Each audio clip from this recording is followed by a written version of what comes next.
Don. One day, you're not going to play football anymore. And if there's a God up above, it'll be soon. Hahn. Huge? No. But big? Yeah. And Rosenberg. I didn't listen to anything you just said. This isn't North Dakota. This is New York. This is Don, Hahn, and Rosenberg. The best threesome I've ever heard. On ESPN New York and streaming live on YouTube. Fast approaching 3:01 in the big city. Don, Hahn, and Rosenberg with you until 6:35? Something. Somewhere around there, because we got St. John's Butler. Oh, like you dream about. Right. You know what they say about when St. John's and Butler get together? They throw the records away? You throw the records Throw out. everything Because away. the Throw it history all away. is too strong. Well, they're playing, in the field house. Where Hoosiers, that whole thing. Oh, really? Yeah. Oh, that's the charm of Butler. That's Butler, yeah. Butler is where they actually Shot Hoosiers. shot Hoosiers? Yeah. Who was the stud? The state championship. Who was the stud from Butler in the tournament? Like Jimmy Chitwood. no, Oh, no. sorry. I think that's a fictional character. Hickory. I wish he wasn't. Was it It's Gordon St. John- Hayward? It was yeah. Gordon Hayward, right? He was the last stud. Like They had it. That was a squad. Yeah. That's when Brad Stevens was the head coach. So what you're telling me is St. John's is playing Hickory tonight. I'll tell you what. I'll tell you what, it doesn't matter who they're playing, they better get a dub because No, it's not this good. has not been the year you thought it was going to be Not so good. far. That was a tough loss to Providence. Speaking of tough losses for the Knicks. We'll get to that in a second. I'm just saying, somewhere, Somewhere over the Tibbs rainbow. is sitting there going, my record was better than the Knicks at this time last year. Do you know that he but he didn't get the big title. he was on Twitter.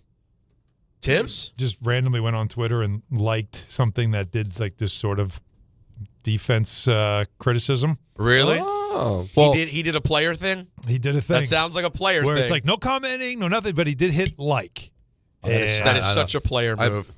well, a couple of things is that they're giving up like 130 like it's nothing, right? Let's be honest. That's an issue. And I think Allen was at LIU the last time they only scored 90. Who's that? The Knicks. No, When was the last time they were scoring in the 80s, like 87s and stuff. Those games against the Heat in the mid to late 90s. Well, where were you in the mid to late 90s? I was working at Newsday. Oh. Dude, I'm old. Captain Literal, man. I am No, old. he didn't mean literally. He just I meant- should have went with Dinosaurs Walk the Earth. I tried to be cute, Dinosaurs let Walk the people Earth know would've that been I better. knew where he went to school. Yeah. And now he's just got to correct me. Well, they scored 87 against the Heat on November 13th, 1993.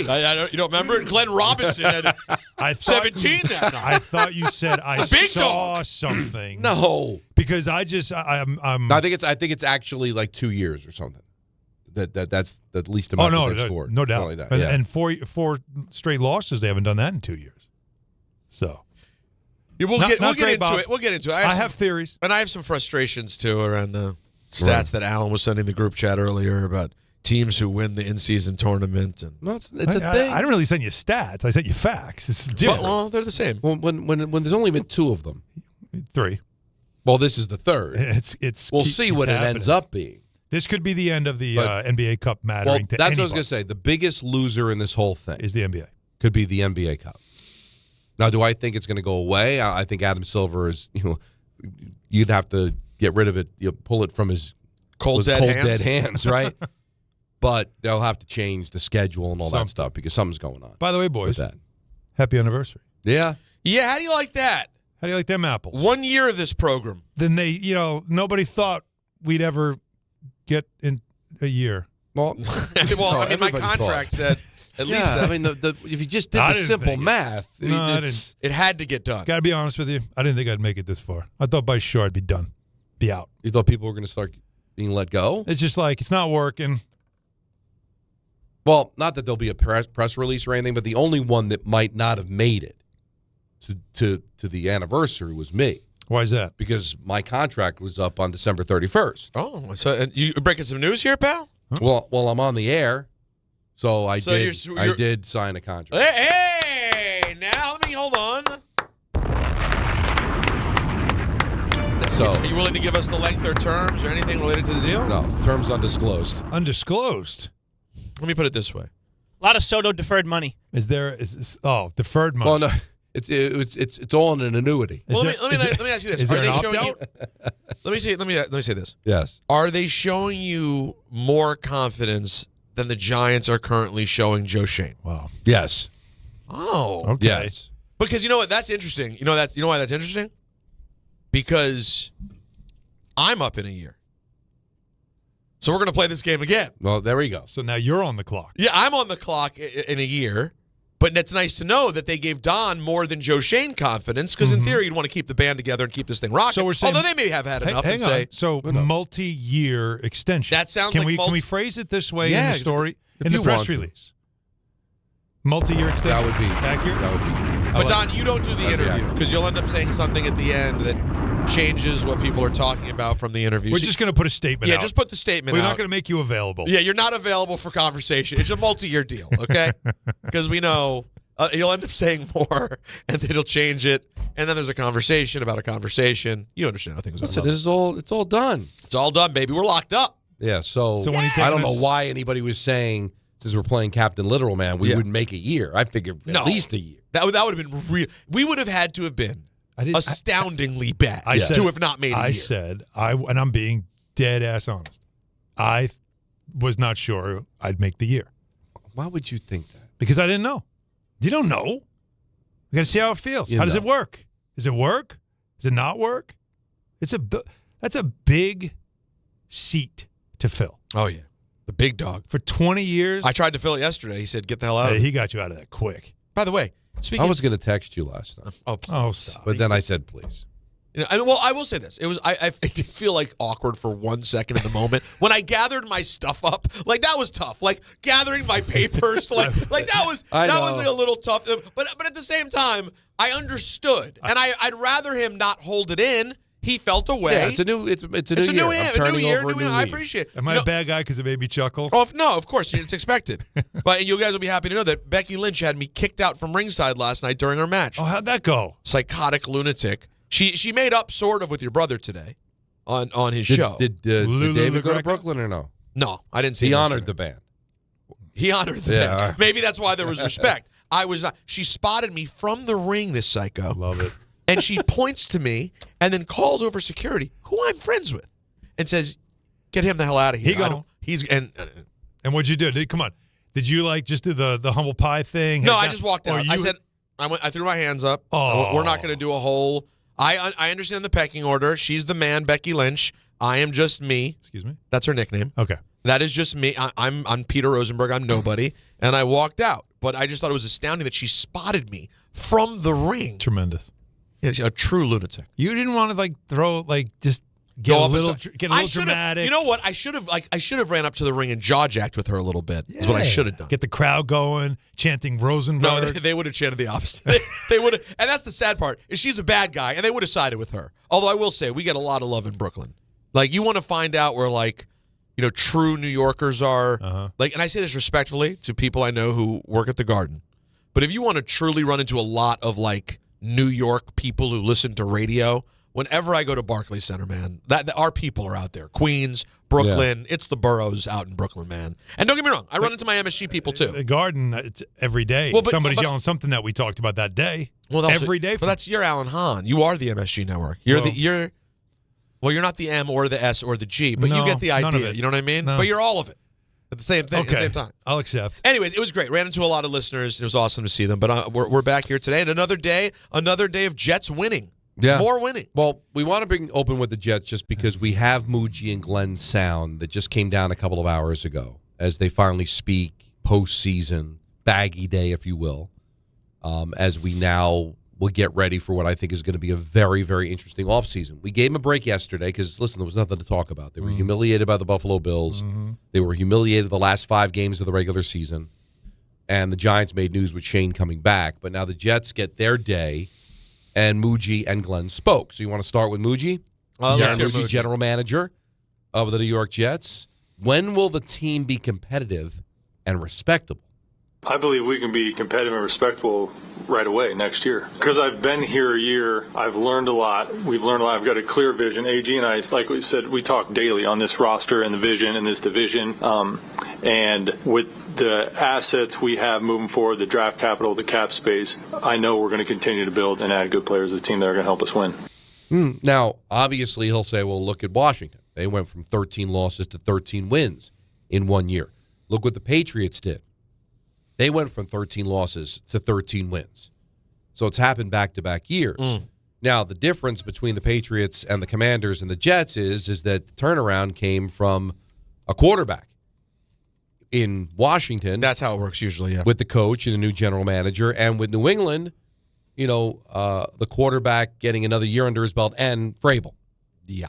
Now, they're going to try to say, well, we got the coach, but now who's going to be the quarterback?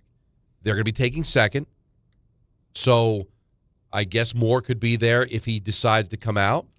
Maybe, something happens at the combine, something happens at the pro day, something happens with the Wonderlic test, and Mendoza ends up getting leapfrogged by Moore, and he's available at 2. But at 2, you should be able to get yourself a quarterback if Moore leaves Oregon, which is not any kind of guarantee. It's not. There's already rumblings that if he's not taking number 1, he's going to stay. Because remember, he's making coin in Oregon. Yep. They've got tons of money in Oregon.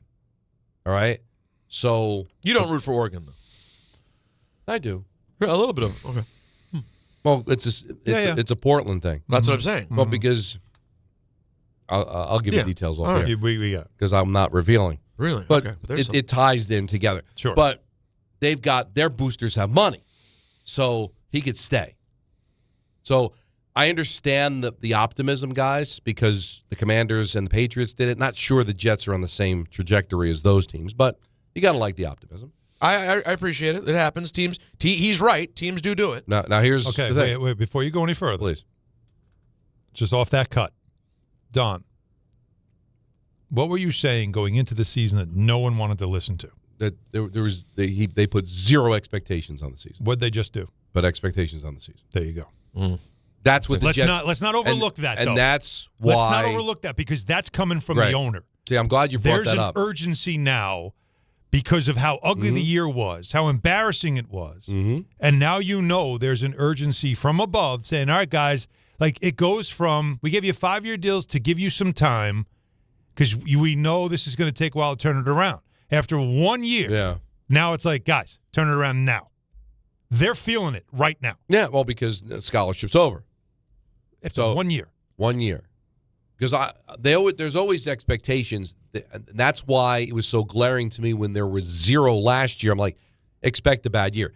Now, the dangerous thing is, remember how tough the Giants' schedule was this past season? Yeah. That's how tough the Jets' schedule is. AFC West, NFC North. That's who the Jets have next year, along with their own division, which is has Patriots 2 and playoff Bills. teams. Right. So it's going to be tough. How he plans on attacking the offseason. I think everyone wants to be aggressive but calculated with how they attack off seasons, whether that's free agency and the draft, and just knowing your team, knowing your division and what you need. You can say it's an aggressive approach, but it really needs to be a very calculated approach, knowing your resources, your draft resources, your cap, your future cap, and what that might look like. So we're always going to look to add and kind of know where we might be deficient and where we might need to really add power to compete in the division. All right, standard answer to that question. Nothing to shake. Nothing crazy. Yeah. But he's optimistic about the offseason. I'm excited about the offseason as we go into it. Obviously, the draft capital we have, the cap space, and just being here now a year with AG, working with AG, the staff, getting to learn the staff, getting to learn the players, getting to learn this division. I feel more confident today than ever moving forward with what we have going. Now, the phrase draft capital instead of we've got the second pick is telling you that, hey, we might take the second pick. We might package it with all the other first-round picks that we have and try to better our situation next year, or maybe go out and aggressively get an established quarterback someplace else. So just the phrasing of that, guys, to me is, hey, we might not necessarily get our answer at 2. Wait till you see what he says about the draft. All right. But he first up talks about the quarterback situation. I can tell you this, we'll exhaust every option. Free agency, the league, obviously the draft, we will exhaust that and have a good solution for the New York Jets. Right, Now, so you've been saying that forever, that it doesn't necessarily have to come in this draft. I don't think it is. And the other thing that, by the way, not that it needed to be said, but he, without saying it, he also told you, we're pretty much done with Justin Fields. Like later on, Glenn Glenn acknowledges that Fields is under contract next year, and that whatever they're doing going forward, decisions made. But like when they were asked several times about the quarterback position, and each time they acknowledged that we have to fix that, which tells you that they realize that they bringing in Justin Fields did not work, and they've got to do better. Now, it's a cap hit, but they're going to have cap space. So do they absorb that hit, or is he on the roster and maybe he's your third string, he's just not a part of the future, but does he hang around? But he's not somebody that I think is going to be playing any significant minutes this year. Do you want Breece Hall back? Breece is a good player. I want as many good players back as we can. Like I mentioned, I met with probably 50 players yesterday. I met with Breece yesterday. Had a lot of good conversations. So we'll go through this process and we'll see how free agency unfolds. But we want to add good players. I won't get into hypotheticals and contracts and things like that, but we'll exhaust all different options and see where that ends. Yeah, the reason why they didn't trade Breece Hall was because they don't want to trade Breece Hall. And they want to sign him, but they also don't want to sign him to an insane number. They want to sign him to a reasonable number. And so that's what's going to get interesting this offseason is what do they end up keeping him for? But they don't want to trade him. They never did. That was always assumed because he was at the end of his deal. They had they had younger running backs, and the sense was that you could get a lot for Breece Hall. But they recognize that if we don't have strong quarterback play, we really are going to need good running game. And he's very good. It's just the awkwardness of the positioning. Yes. Like, how much do you pay him? Right. Because he's a running back. And how much do you invest Although in it did feel like it was a good year for running backs, taking a step towards some respect for the position. It might again. be, for sure. All right, let's hear from Aaron Glenn. But I think we'd all agree that I thought Mougey handled himself very well. What we didn't play for everybody that I thought caught my attention the most, which normally the opening statement stuff in these press conferences you kind of don't even pay attention to. The fact that Mougey was the only one who spoke, Glenn didn't, and when he spoke with an authoritative voice. Authorita. You know what I mean? Yeah, no, you're right. And that kind of gave me the sense of this is the guy that's sort of in charge here. Even Glenn seemed to do a lot of deferring to Darren Mougey in this press conference. That said a lot to me. I think Mougey came off for a franchise that has embarrassed itself for the last 6 months, he came off very impressive today, in my opinion. We've seen a lot of these. He was very impressive today. And I've always said, the other thing I said about the lack of expectations is I think it's always been more of a charade that Glenn was as in charge as they made it appear. Because I think they wanted to have that authoritative figure, a familiar figure. Nobody knows Darren Mougey. Nobody can pick him out of a lineup. It's Aaron Glenn. Aaron Glenn played in the 98 championship game. You know, friends with Bill Parcells, recommended by Bill Parcells. That carried a lot more weight, but I really think Mougey's the guy that's in charge. Glenn clearly struggled with that role. He did. And Didn't know what to do. And he also talked about being a rookie head coach. As a rookie head coach, and same thing as a GM, man, going through the first year and really understanding the landscape of everything, that's a huge deal. You know, I will tell you that right now. And speaking of myself, man, there's a number of things I know that I'll be better at. And again, I'm still doing self-reflection, but I know for a fact there are a number of things. And the confidence that I have in Mougey, the confidence I have in our owner, the confidence I have in myself, the confidence I have in some of the foundational players that we have, that's where the confidence really comes from, you know, if that makes sense. And well, it does, because as Alan said in the beginning of the show, when you join what used to be the Michael Kay show and you come into this slot, you know, a year later you look back and go, hey, listen, it's the first year's tough. You know, I'm going through it with the Devils, and you went through it with WWE recently, head coach for the first time, Aaron Glenn. That first year there's going to be a lot of curveballs you're not ready for. You think you're ready, but then all of a sudden it starts happening real fast, and you're like, wow, this isn't what I expected. We always talk about developing players, and everything's development in pro sports today, right? How important it is to develop. And we really never give young coaches the chance to develop because we put so much on them.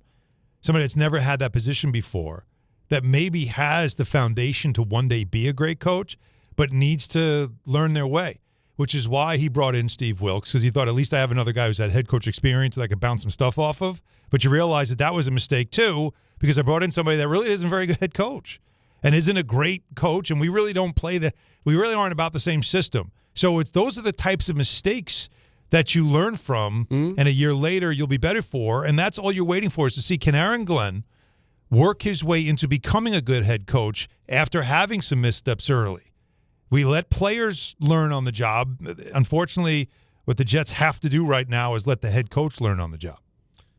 He also puts the season and the blame on himself. I put a lot of it on me as far as just the wins and losses. I will really say it like that. I put a lot of it on me on the wins and losses, and I have to do a better job. And I'm not going to sit here and blame it on the roster. I'm not going to sit here and blame it on the coaching staff. I'm going to blame it on the guy that's sitting right in front of you, and I got to do a better job. And I'm always say that, and until I get the whole situation situated, then we'll be better, which I know we will next year.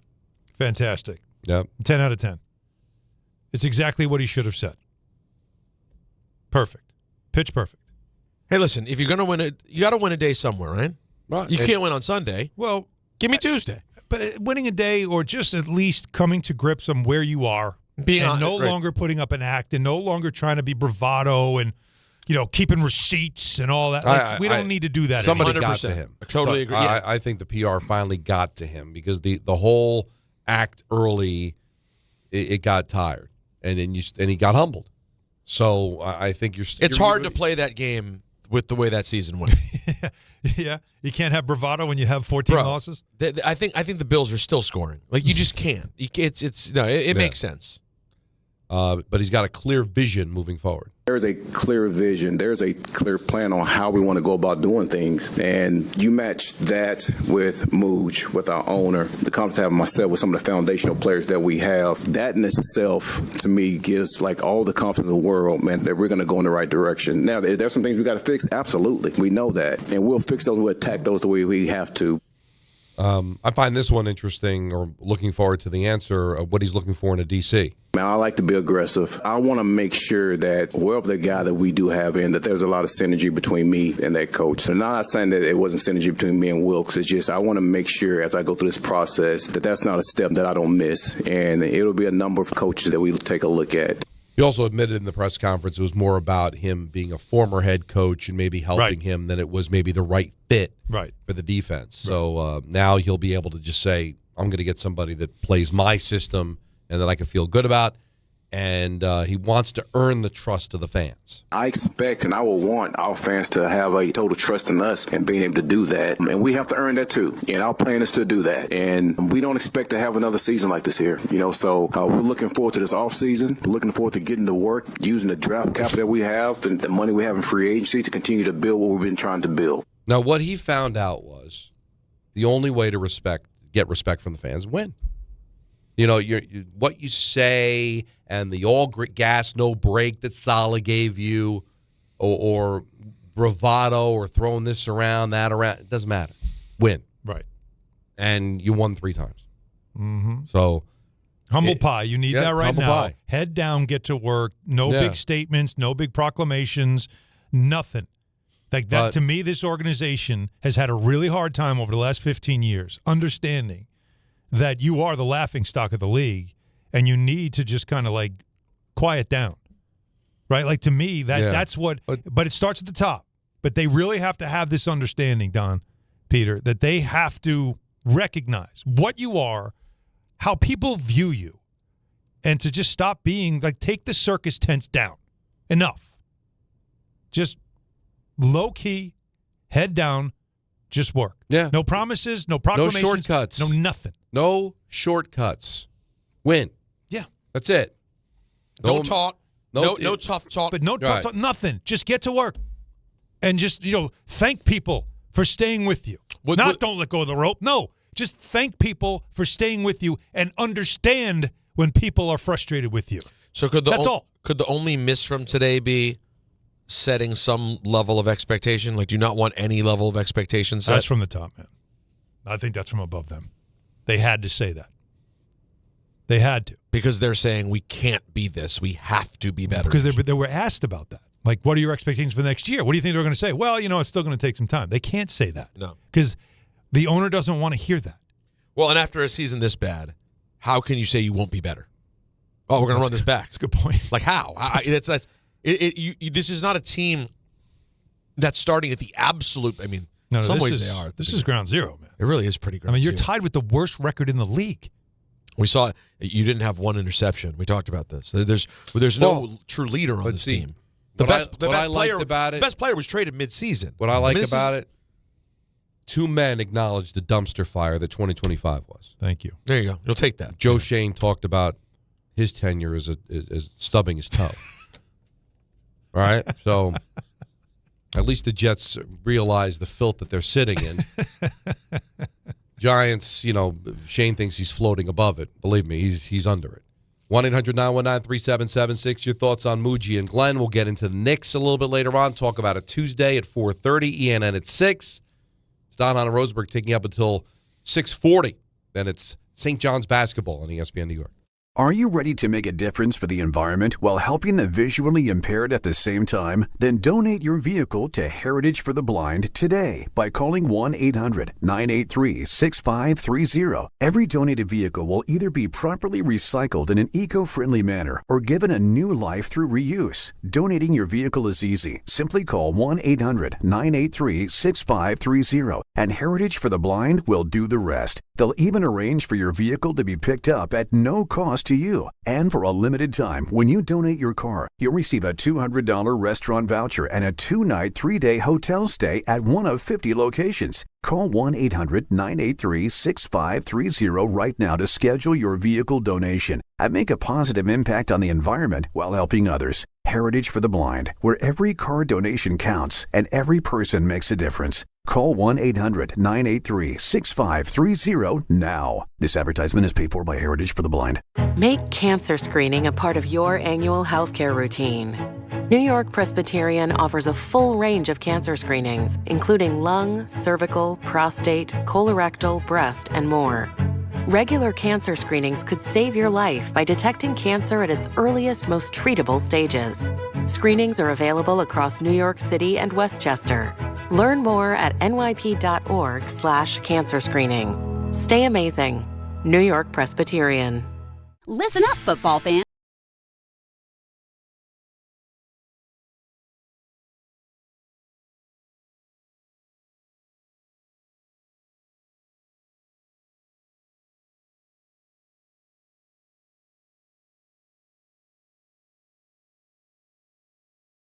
Never ordinary at Bet365. Gambling problem? Call 1-800-GAMBLER. 21 plus only. Must be physically located in New Jersey. T&Cs apply. In-app only. At Uline, they know firsthand the road to success is an uphill climb. Uline started in the family basement and through hard work is now North America's most trusted shipping and industrial supplier.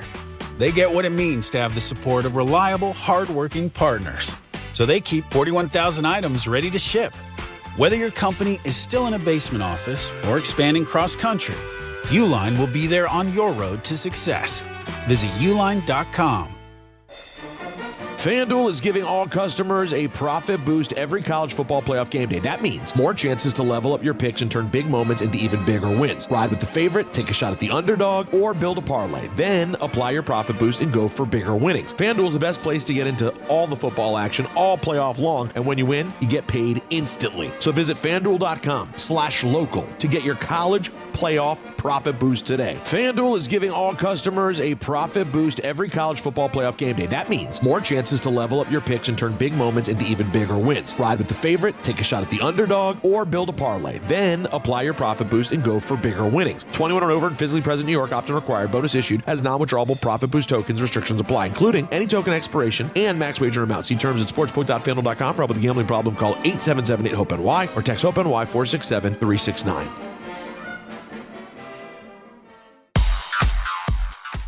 And now let's take a look at the traffic with Brandy Scott. Hey there, guys. Good afternoon. A bit of a messy ride out there on the road. Staten Island Expressway westbound. A crash in the HOV lane by Clove Road. You're hitting the brakes there from Highland Boulevard.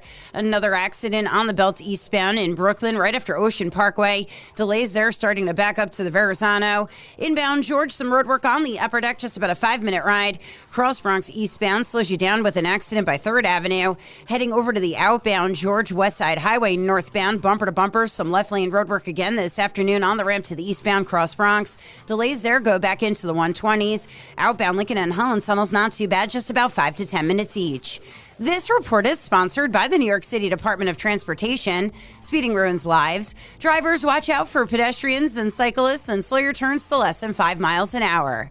I'm Brandy Scott on 880 ESPN New York. We all hear the radio ads about the IRS. They tell you to be afraid, to be scared, and they try to frighten you into calling. I'm not here to do that. Tax Relief Advocates is different. TRA is here to tell you that if you owe money to the IRS, whether it's $5,000, $50,000, or $500,000, we have a solution. It doesn't matter if you're sitting in your car, at work, or with your kids. No matter where you are, call now. 800-575-6759. Don't lose hope. TRA can eliminate or reduce what you owe to the IRS. Generous programs are now available that can give you a fresh start. Our passion is taxes and helping individuals fix their IRS problems. We have over 1,000 5-star reviews on Google and an A+ with the Better Business Bureau. You don't need to be afraid of the IRS any longer. End your tax nightmare today by visiting us online at TRA.com or call 800-575-6759. That's 800-575-6759. Tax Relief Advocates. Real solutions for real people.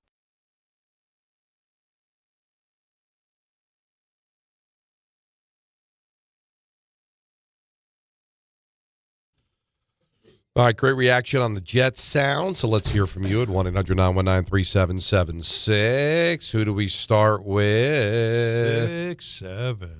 You know, we always leave him on hold for a long time. Let's go to him first today. Why would you say that? Because we do. He knows. Moose in Jamaica. It's weird seeing 16 minutes and not 116 minutes while he's on hold. Listen, I first of all, good afternoon. Hope Hello. everybody's doing well. Happy New Year. Yes. But I want to congratulate you on your year. I'm a loyal listener. So me staying on hold, whether it be 15 seconds or 15 hours, if that's possible, would not matter. Another high-pleasing statement. What else is new? Who's better than you? You're a nice Honestly. man. Yeah, they're still better than me. I just try to keep up, to be frank. So I'm here to talk about the Giants. So going into the season, you guys remember that we were the youngest team in the NFL according to age or something? Like the bottom three and stuff. So we were relatively inexperienced besides the free agent signings and whatever players coming back. I didn't expect much from this season except to hope to see that we can move the ball forward on offense, protect the quarterback, run the ball, which we did. Our defense struggled, but that was maybe due to Micah McFadden getting injured and certain pieces missing in certain games that we had a chance to win according to our lower talent level than the playoff competition in our schedule. So us going 4-13 was no shock to me. But that being said, yeah. I was just but the problem is that, you know, you had so many games that they could have won. I understand the schedule was tough, Moose. I get it. But you've got the Lions on the ropes, the Packers on the ropes, the Broncos on the Bronco game. Give me a break. So we looked at it and go, oh, you're not going to win a mile high against the Broncos. You're not going to win to Detroit against the Lions. But then you see 10-point lead in the fourth quarter in Detroit. What was it? How many point lead? 30-point lead against the Denver Broncos. Like, you can't just explain it away and go, well, this is what I expected. There's a tough. Well, when you've got double-digit leads in the fourth quarter, you got to win some of those games. That's usually, what you're going for. So it's not just, oh, well, we lost to Denver. I knew we were going to lose to Denver. Did you think you were going to lose to Denver when you had a 30 to nothing going into the fourth quarter? Yeah, it was a 32 that they gave up in the fourth. I forget because it was shocking from my mind. And then Detroit. Well, guess what? Detroit didn't make the playoffs either. And you had a 10-point lead in the fourth quarter against them. Couldn't finish them off. What about Dallas? Dallas didn't turn out to be a special football team. Smoked. No. But you can't sit there and go, I knew it was going to be this bad. Yeah, but then that's why I always say you got to watch it. What does it look like, You got to see what it looks like. What does it look like? And in this kind of season, be like, oh, you lost by 2 points in Denver. That's a good job. No, then you look at the game and go, oh my God, we blew that game. So their defense was supposed to be the strength of the team, and it was not. No, it was bad. And that's the biggest part of the problem. And that's probably why you saw Quinnen and Sauce just like, we're not good enough. Like, we're not good enough, and these are our highest paid two best players. And this isn't enough. We need to do better. That's it. Let's go to Ira, Staten Island. You're on ESPN New York. How are you, I? Oh, good, gentlemen. Happy New Year. I know it's late, but I'm going to say it anyway. All right. You know, I've heard it all, and listen, I'll give them credit for eating humble pie. Don, you hit it right on the head. But, and Alan, you're right. It came right from the top with Woody. That was his way to apologize to the fans by making expectations for next year. But the one thing that I can't buy into, I can't believe anything they say, because I've heard it all. I've heard it all from the beginning that I started to follow this franchise. And the few good years, the bad years, and the extremely ugly years, and this goes beyond that, okay? Until they start to show they have a competitive winning product on the field, I don't care what anybody says. And I understand Mougey's not going to give you any, hints or what he's going to do in the draft or free agency. That's his job. No GM tells you that. But they have to prove it. They can market this team. They could do the speak. I've seen it for so many years. It's time to shut up and produce on the field. And let me see them get at least a 500 record next year, which honestly I think is impossible with the schedule they have. Again, that's what we said, right, Don? Like this is if there's ever a message for the Jets for next season, it is they just need to quiet the noise, and they cannot create their own noise. Like, that's simply it. Like, you heard what Ira said. Like, every year we see the same thing over and over again. All the speeches, all the mottos, all the slogans, all the different things you want to say, the tough talk. Now, I know that social media has got to put out stuff because they want to get your fans excited. So you do some highlight videos. There's always that stuff. I get it. But when it comes to those who are talking, whether it's Mougey, whether it's Glenn, if Woody Johnson ever speaks, don't give me any proclamations. Head down. Get to work. But I do think where words matter is a day like today. Yes. Just to acknowledge we sucked. Yeah. Yeah, no, the year's officially over. We all saw it. Right. We're not going to play games with you now and disrespect you. No, but he's right. It's going to be better next year. How quickly can you turn it? Yeah, it's all just a word salad that they're going to try to feed and shove down your throat. But I think there is something to acknowledging that we know how bad we are. Mm-hmm. I agree. That's fair. And I don't know if I got that from Joe Shane yesterday, but I definitely got it from Mougey and I got it from Glenn. Now, what's that worth to you? I don't know. It's up to you. But I think it had to be said. Now let's get to work. Now, anything that gets said after that is nothing, means nothing. Now let's get to work. Have a great draft, good free agency, good camp, keep everybody healthy, start winning games. That's all anybody is going to want to hear from now on. Jimmy in L.A., you're on ESPN New York. Hi, thanks, Don. Hi, Alan. Hi, Peter. First, I just want to say that Ira and I are first cousins. Our late fathers were brothers. Oh, wow. Really? No way. Ira and I are related. And so you're a Jet fan, too? I've been a Jet fan since 1967. God bless. And our condolences. And tickets. In fact, I grandfathered my tickets over to Ira. Oh, wow. I gave them up in 2000. This is a big deal to talk to the guy who grandfathers tickets to Ira. How about this? We got some backstory now. Truth and transparency be told. But anyway, let me just get to the point. One, I'm happy they took responsibility. Great. But bottom line, their street credibility with their fan base is little to zero. And the only way culture is going to be changed is, like you said, Don, 2 words: win games. I'll say it again: win games. All the other stuff, I gave up on all their banter during the off season because that's all it is. It's like, bottom line, when 2026 starts, let's see you start winning games on a consistent basis. And that's when maybe they will re-earn the credibility of their fan base. Because as of right now, neither I and many other people, other Jet fans that I know, both expatriated New Yorkers who live in L.A. and people that I know, obviously Ira, we're not going to believe this stuff until they consistently start winning. Yep. You need to show it, all right? There's a time to talk, and then there's a time to walk, and they got to start walking. And they tried to give you the whole bravado, I thought, in the beginning of camp, at least from Glenn. There were no expectations. But kind of Glenn came in with a bravado and the way he talked to the media. What we're going to do. This is what we're going to be. And then he found out, no, this job is hard. All right? I'll never say that he didn't respect the job. I think he did. And I think he knew it was going to be hard. And then he found out it's a lot harder than you expected. Especially when you have no talent. And no quarterback. And no words and no catchphrases are going to get everybody going. What's going to get people going is going out there and winning the game. Mm-hmm. And the way the season closed, guys, damn. Yeah. I mean, 5 straight blowouts. Yeah. Hopefully, like a couple of years from now, they'll they'll go back and give us like the origin story of the first season. And it's like, oh, those last 5, man, we did all we could to tank those games. Well, that's we're what not you got to hope, trying right? to win. That's what you have to Because hope. it looked like it. Because if you really tried to win those games and failed that miserably, then there's an issue. It's a bigger problem than you thought. And we're not going to know the answer to that for quite a while. Let's go to Mike in Hawthorne. Always a pleasure to talk to him. You're on ESPN New York. What's up, Mike?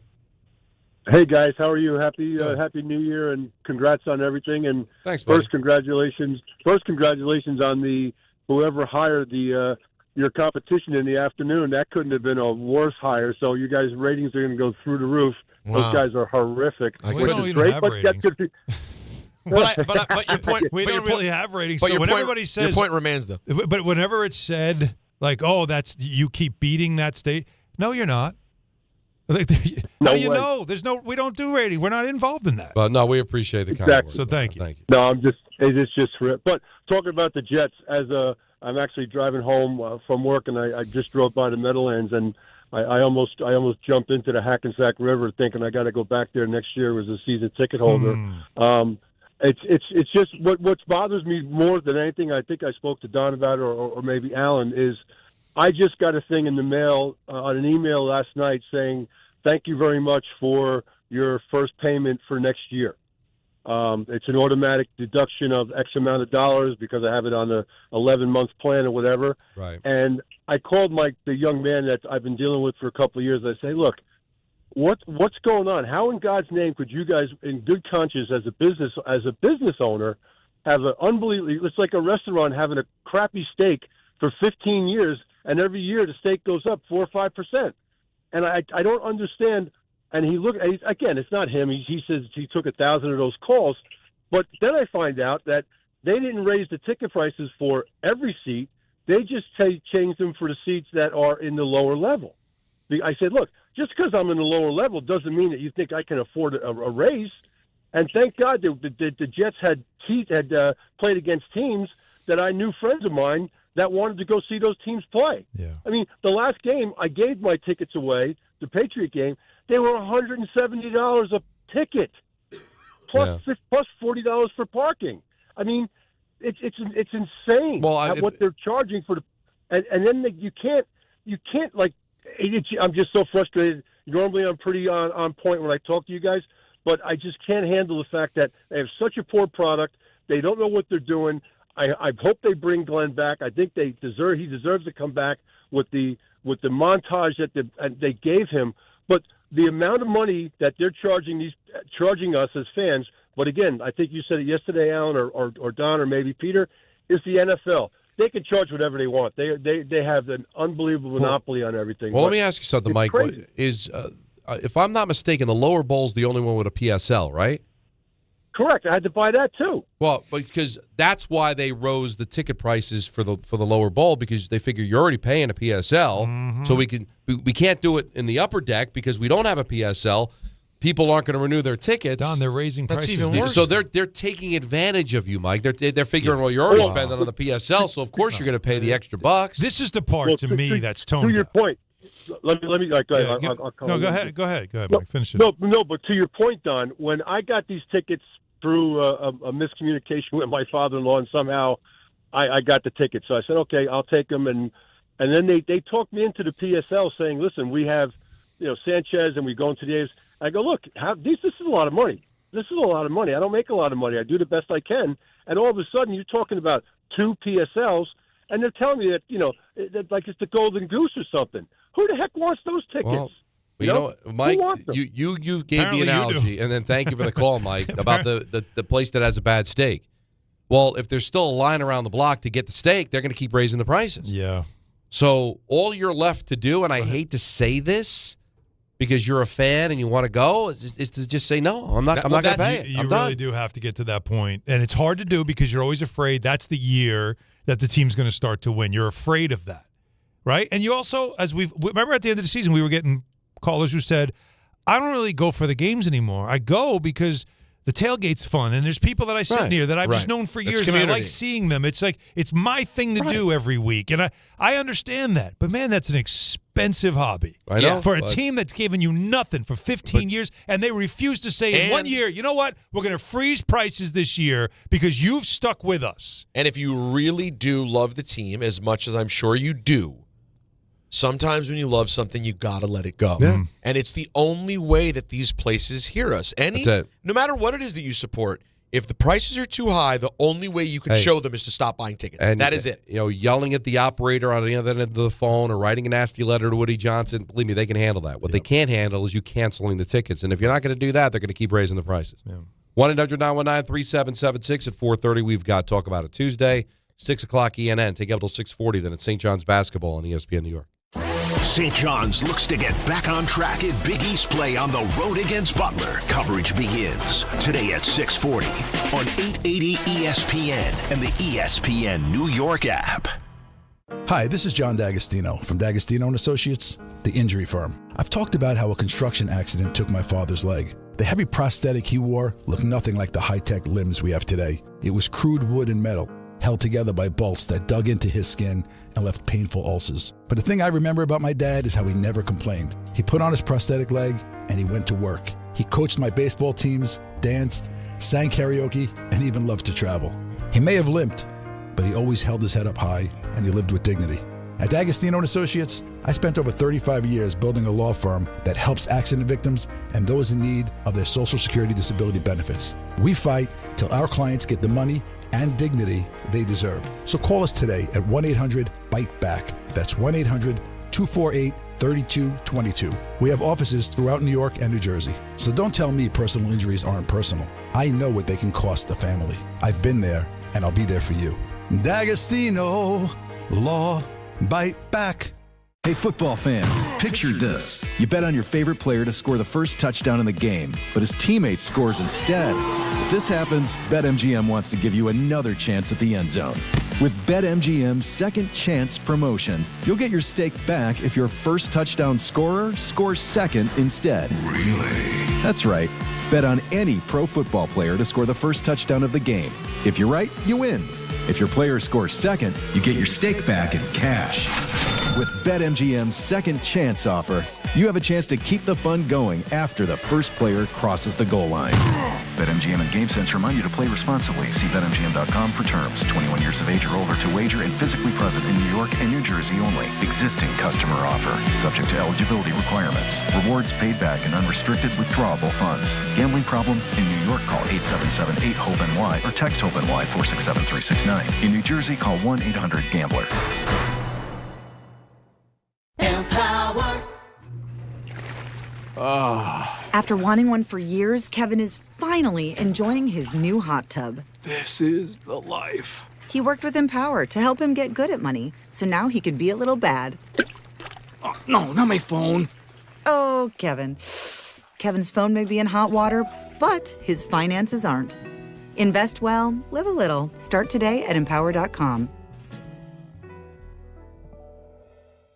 Hey, it's Rich Eisen for Pella Windows and Doors. Sometimes teams take a time out to regroup and call the right play. When it comes to your home, Pella Windows and Doors always has the winning game plan. They do it every day, and that's why your neighbors trust them. Visit Pella.com/Eisen today. Right now, Pella Windows and Doors of New Jersey is offering buy one, get one 50% off and everyday 0% financing. Some restrictions may apply. See store for details. Offer ends January 31st, 2026. Out on the course, they're the PGA Tour's best players. But in the arena, they're prime time. And Season 2 of TGL presented by SoFi is back with lights, cameras, action. We're talking big moments, big personalities, big names in the stands, all on the big screen. Big-time matchups with shot clocks, hammer drops, timeouts, overtime, and playoffs. It's city versus city, squad versus squad. The sport just hits different under the lights. It's TGL presented by SoFi. Keep up. It's golf. Tune into every match. Only on ESPN. Rich Eisen here. Hiring for your small business can feel like a full-time job, but LinkedIn Jobs AI Assistant takes the heavy lifting out of it. It filters applicants based on the criteria you set and suggests 25 great fit candidates daily so you can invite them to apply and keep things moving. Hire right the first time. Post your job for free at linkedin.com/Eisen, then promote it to use LinkedIn Jobs' new AI Assistant, making it easier and faster to find top candidates. That's linkedin.com/Eisen to post your job for free. Terms and conditions apply. Then promote it to use LinkedIn Jobs' new AI Assistant, making it easier and faster to find top candidates. That's linkedin.com/Eisen to post your job for free. Terms and conditions apply.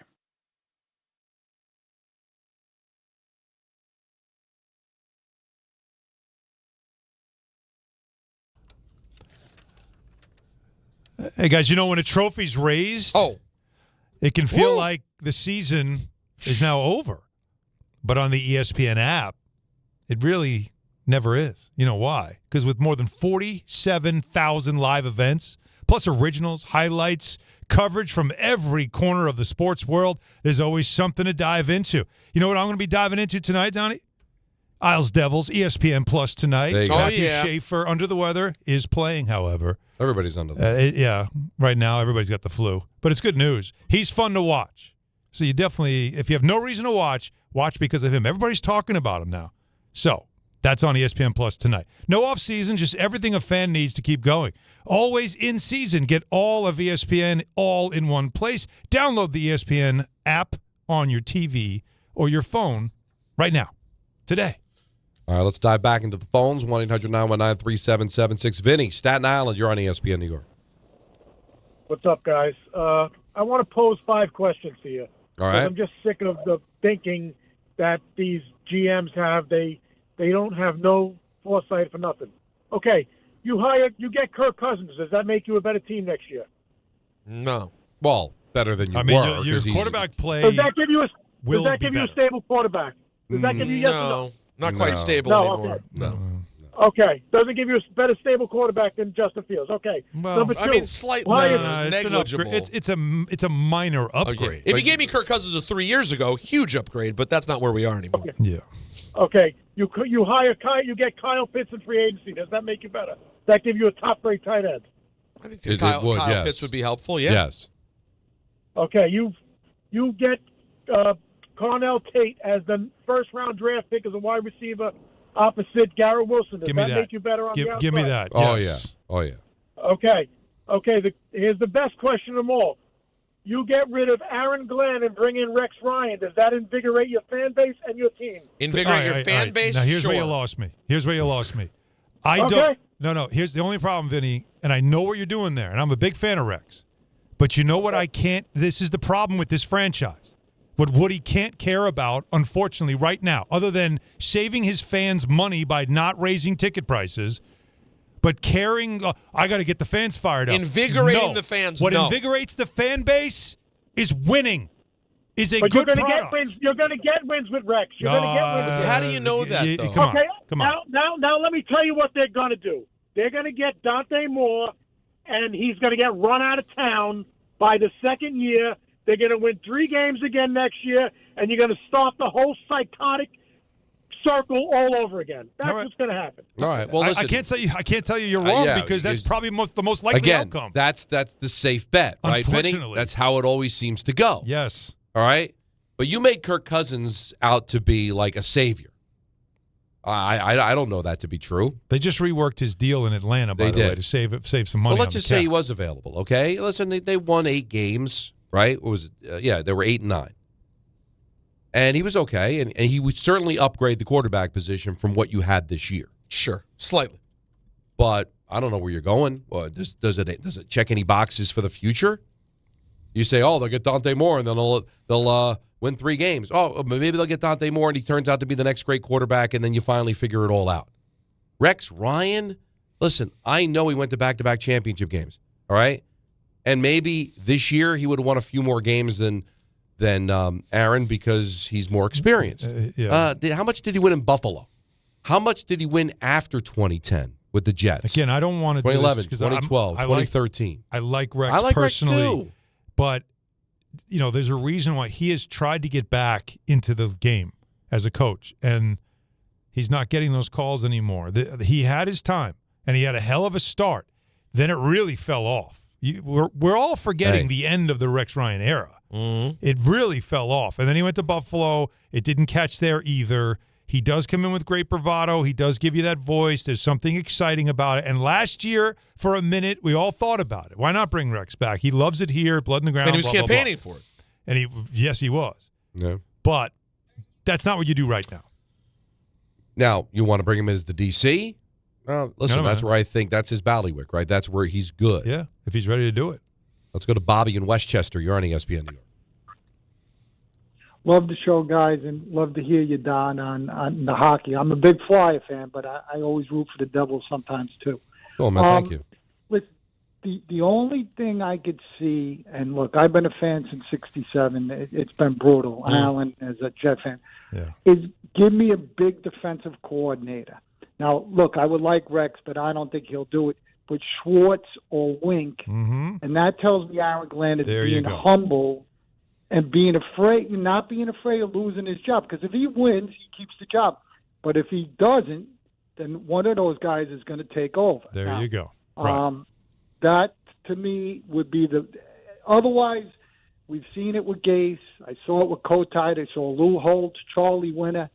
So that will change it. And then, look, we could go with a quarterback. And I even think Dable possibly to be a quarterback's coach or something if he would do it to help Tanner, because he's newer. I like Tanner. But listen, love the show, and I want to hear your opinion. All right, thank you, Bobby. Yeah, because it's all about the coordinators, right? That's what's really going to help. And Engstrand's very young. Yeah. He came out. So any help he can get. With Ben Johnson in Detroit, but I think he was down a peg. But so he was elevated to an OC position that who knows if he was ready for it also. But yeah, one thing they also talked about when it comes to quarterbacks is finding other ways to help quarterbacks and develop quarterbacks and all that stuff. And they said it has nothing to do with who we have on staff now, but could we get more people in? And that sounds to me like quarterbacks coach, like somebody with real experience. Remember, when they drafted Zach Wilson, I just can't think of his name right now, but he had that tragic accident. Yes. Where he everyone expected a bike accident, yeah. He was supposed to be the mentor, and then they didn't have him. And so, that was their plan, and that plan obviously was gone awry.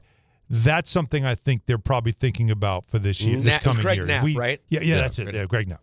So they need something like that, an experienced coach who can just work with quarterbacks and develop quarterbacks. Let's get into the Knicks. It's been a tough week for the Knicks and a really bad night last night. We'll continue on with the calls with the football, too. Sure. Talk about it Tuesday at 4:30, ENN at 6, take Evel to 6:40. Then it's St. John's basketball on ESPN New York. In the city that never sleeps and never stops talking sports, ESPN New York is always on. Now you can live and breathe everything New York sports wherever you are. On your radio dial, on the ESPN New York app, and streaming live on YouTube. However you watch or listen, ESPN New York is always on for you. Hear us, stream us, watch us. This is ESPN New York. My name is Whitney Allen. I am a widow. My husband, Ryan, died. We never thought in a million years we'd have to use life insurance. The unexpected happened. With Ethos, it is so fast and easy. It's 100% online. You can get a quote in seconds, apply in minutes, and get same-day coverage. No medical exams, and you can get up to $3 million worth of coverage through Ethos. Get your free quote at ethos.com/game. That's ETHOS.com/game. Time spent on application may vary. Online health questions required. Out on the course, they're the PGA Tour's best players. But in the arena, they're prime time. And Season 2 of TGL presented by SoFi is back with lights, cameras, action. We're talking big moments, big personalities, big names in the stands, all on the big screen. Big-time matchups with shot clocks, hammer drops, timeouts, overtime, and playoffs. It's city versus city, squad versus squad. The sport just hits different under the lights. It's TGL presented by SoFi. Keep up. It's golf. Tune into every match. Only on ESPN. Good Karma Brands is proud to be an equal opportunity employer, providing equal employment, development, and advancement opportunities to all teammates and applicants. To learn more about careers with us, please send an email to talentacquisition@goodkarmabrands.com. That's talentacquisition@goodkarmabrands.com. My name is Whitney Allen. I am a widow. My husband, Ryan, died. We never thought in a million years we'd have to use life insurance. The unexpected happened. With Ethos, it is so fast and easy. It's 100% online. You can get a quote in seconds, apply in minutes, and get same-day coverage, no medical exams, and you can get up to $3 million worth of coverage through Ethos. Get your free quote at ethos.com/game. That's ETHOS.com/game. Time spent on application may vary. Online health questions required. Talk about stepping up! Bang! Bang! It's time to level up your game. Introducing the all-new ESPN app. All of ESPN, all in one place. Your home for the most live sports and the best championship moments. The electricity is palpable. Step up your game with no annual contract required. It's the ultimate fan experience. Level up for more on the ESPN app or at stream.espn.com. Sign up now. Hey, this is Jalen Brunson. Jalen Brunson for three. And this is your home for New York Knicks basketball. This is 880 ESPN. WHSQ and WCBS FM HD2, New York.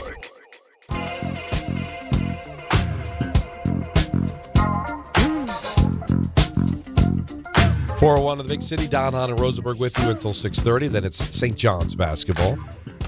Speaking of basketball, Alan, what's going on with the Knicks? Things look so good. Oh. And then they lose to the Spurs in a tough game. And then, Atlanta, Philadelphia, and just manhandled against Detroit, a team that played the night before.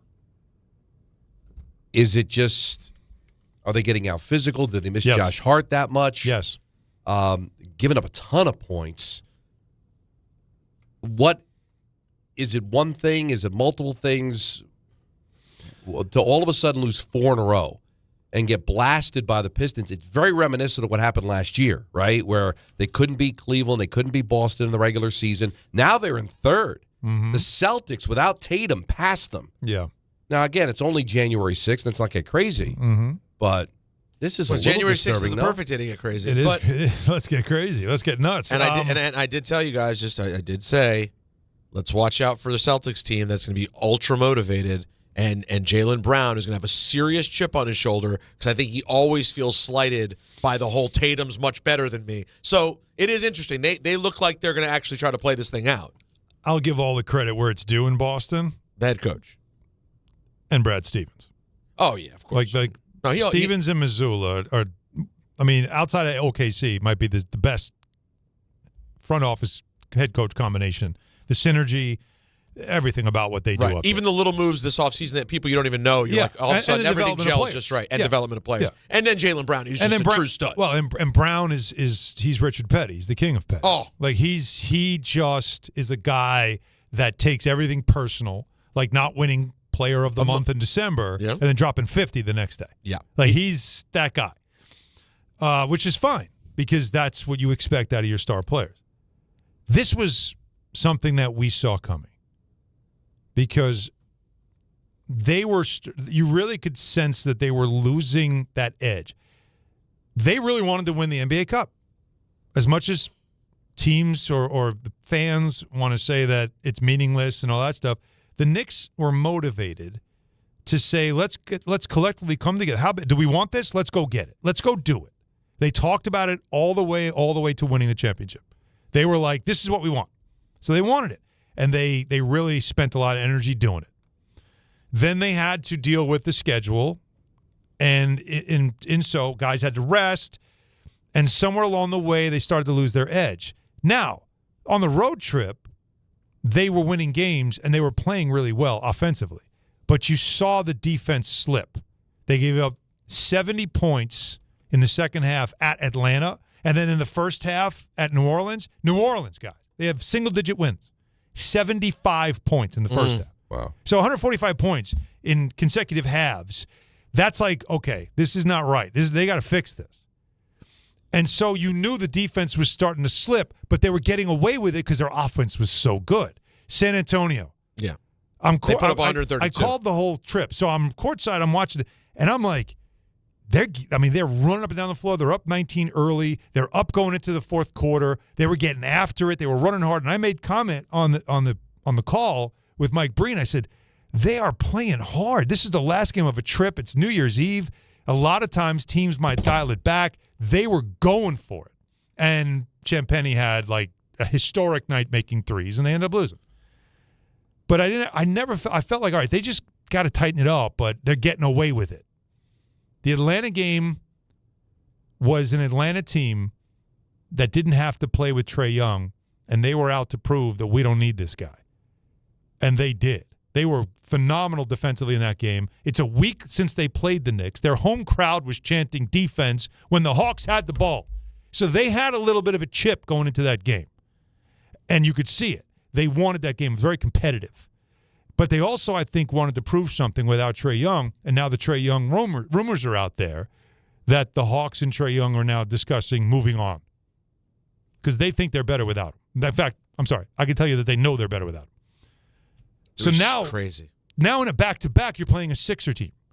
The Sixers were finally healthy. Embiid, Paul George, that great backcourt they have now with Maxey and Edgecombe, which, by the way, next 10 years, they're going to be a problem. The Knicks had a target on their back. Everybody wanted a piece of them. And the Knicks was sort of like, they were almost punch drunk at that point.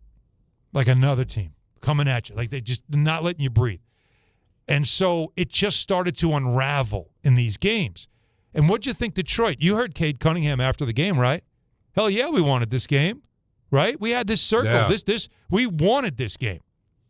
And so that's a third team in a row now. They were salivating to play you.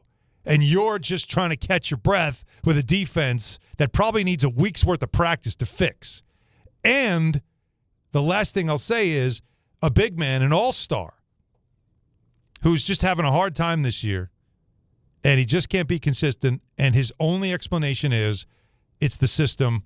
I don't know what I'm doing. Come on. I don't like the way I'm playing. We're 36 games in. It's an excuse that he keeps leaning on rather than having some accountability about the way he's playing. So last night, to me, was a culmination of a week's worth of you have a target on your back, everybody's coming for you, and you're also running out of gas. The post-cup thing is a real thing, but it's also, to me, just something that was not – this isn't new. This was starting to unravel.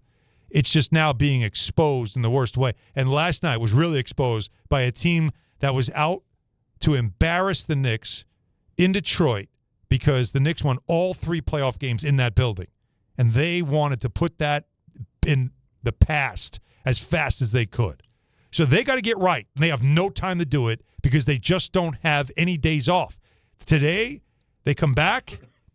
They have a little bit of a practice day. They got to play tomorrow against a Clipper team that's gotten a lot better. Then you know what they do on Thursday? Fly to the West Coast. And they got a West Coast trip. They don't have any time. So they're paying for wanting to win the NBA Cup. And it's all starting to be exposed right now. They got to get it right. But they're way better than they're playing right now. Let me ask you this. You called the game, the San Antonio game. Yeah. Is Champagnie literally the first player ever to shoot every field goal as a three-pointer with like more than a certain amount of shots?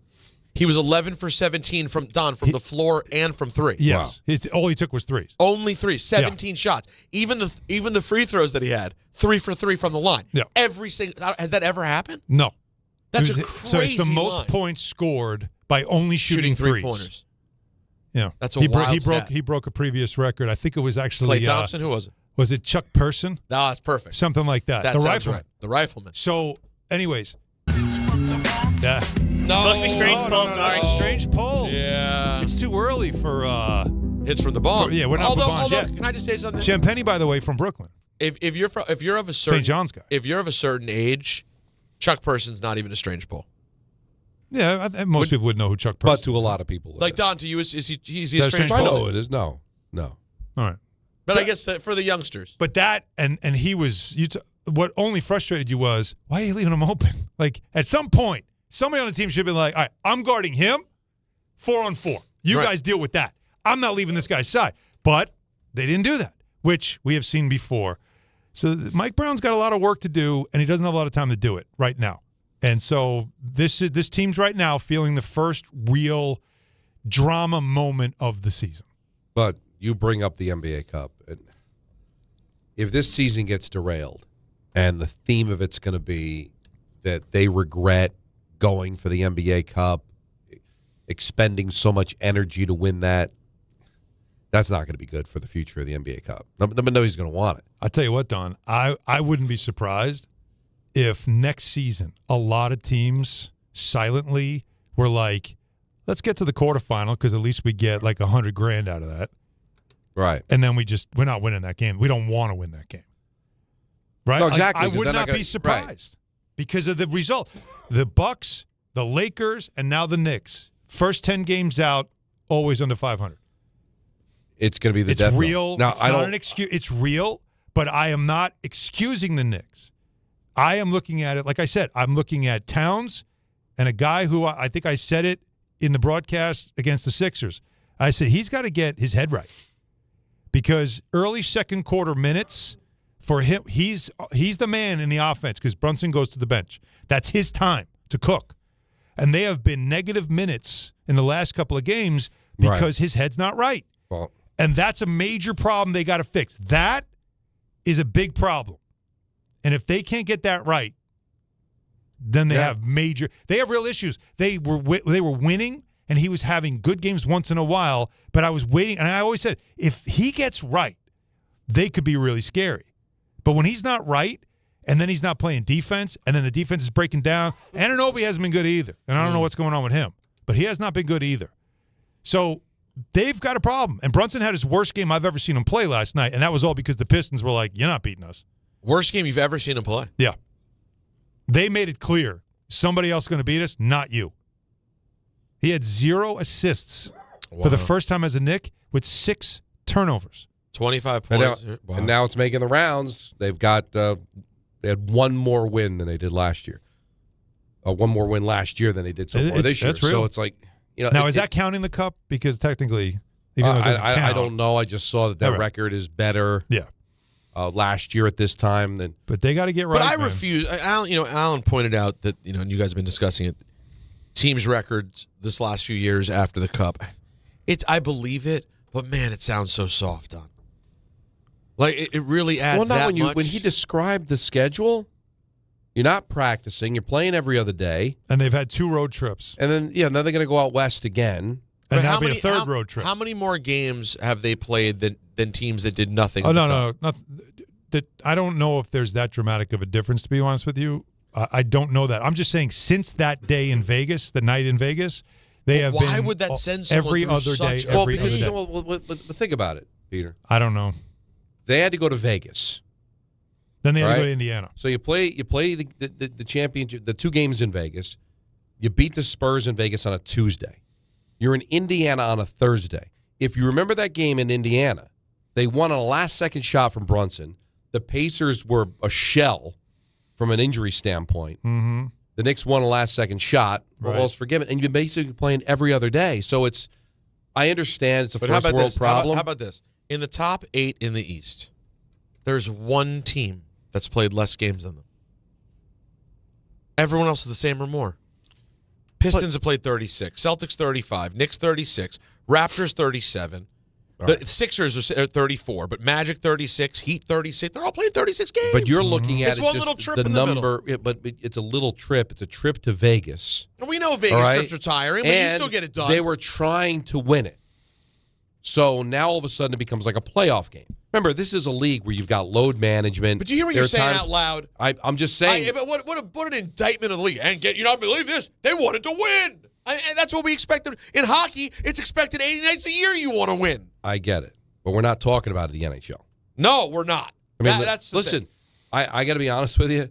I'm defending Allen, but it's a basketball thing because it's not a hockey thing. Why Allen won't defend it? Because the NHL is the same thing. They've got a condensed schedule because of the Olympics. Tons of teams are playing 3 games in 4 nights. Devils had back-to-back games this weekend. They played the whole weekend. I understand. And it's not looked upon as an excuse. But when you're the NBA and you have load management and players complain about how tough the schedule is, and you see teams strategically resting players to avoid it, when you have a team that all of a sudden in normal time, in the middle of the season in December, around Christmas time, might be resting players, Now going all out to win technically a regular season game, but now it's an NBA Cup game. Hey, it could put you at a disadvantage when you're now playing teams that weren't stressed, that didn't travel as much. I get it. It just sounds remarkably soft. I don't think you're wrong, Peter. I don't think you're wrong. I think it's a label that was put on this team last year. And while they like to play physical, especially Brunson, right? They don't play soft when it comes to like the style. They do want to be physical, right?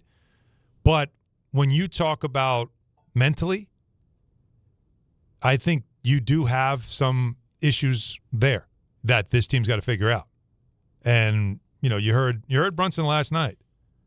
Like he's always got to point to himself first. He did have a bad game, but Mike Brown is not. He holds players accountable, but this is like a real test for him now. Yeah, is not only calling players out, but kind of getting them back locked in. I just think that's what I saw. I saw a team in San Antonio. I was courtside. It was right in front of me.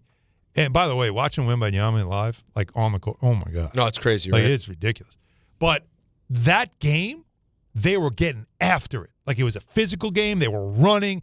I really was blown away. I was like, man, the Knicks are going hard. For the last game of road trip, like they're going hard. And then the 2 games at home over the weekend, Friday, Saturday, I think there was one time there was a steal, and I'm like, who's getting back? Which team wants it more? Yeah. And that really and that was about the Knicks not running as hard.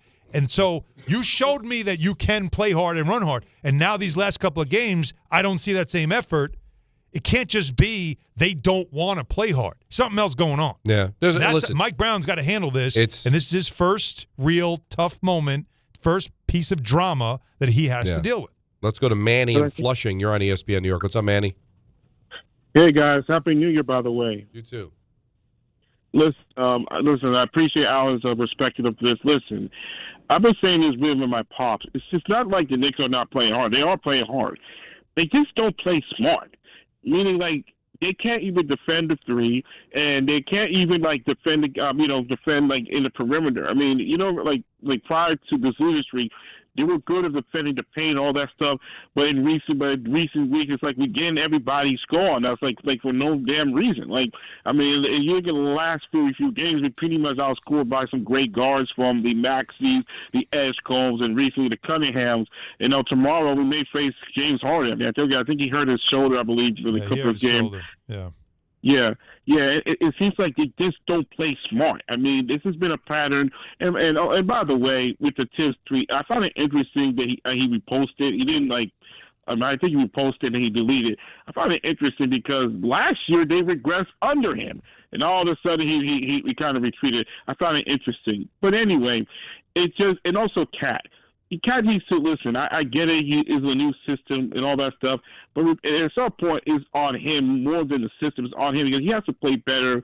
Stop making these silly-ass fouls all the damn time.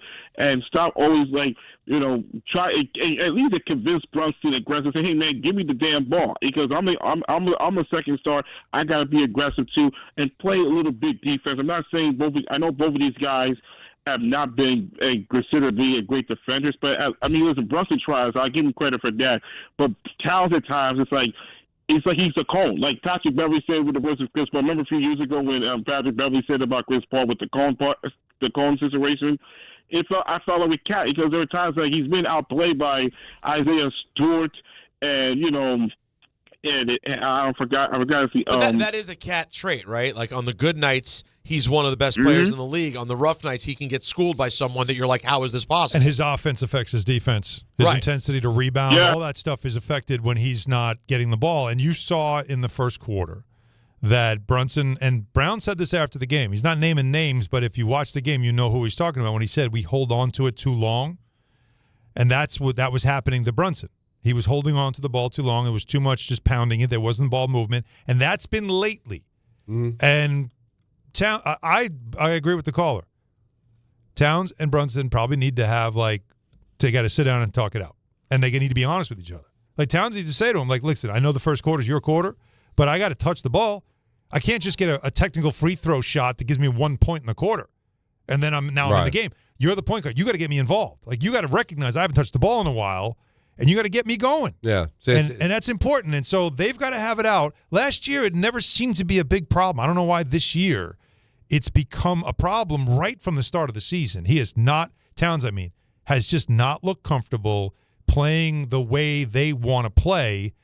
And right now, I don't want to say he's playing like he's protesting, but he certainly doesn't look like he's thrilled. And my excuse for him early in the year was, well, maybe he's feeling it, that he might be included in a Giannis deal. I thought so too. Well, you heard Jim Dolan yesterday saying they're not making any trades. Yep.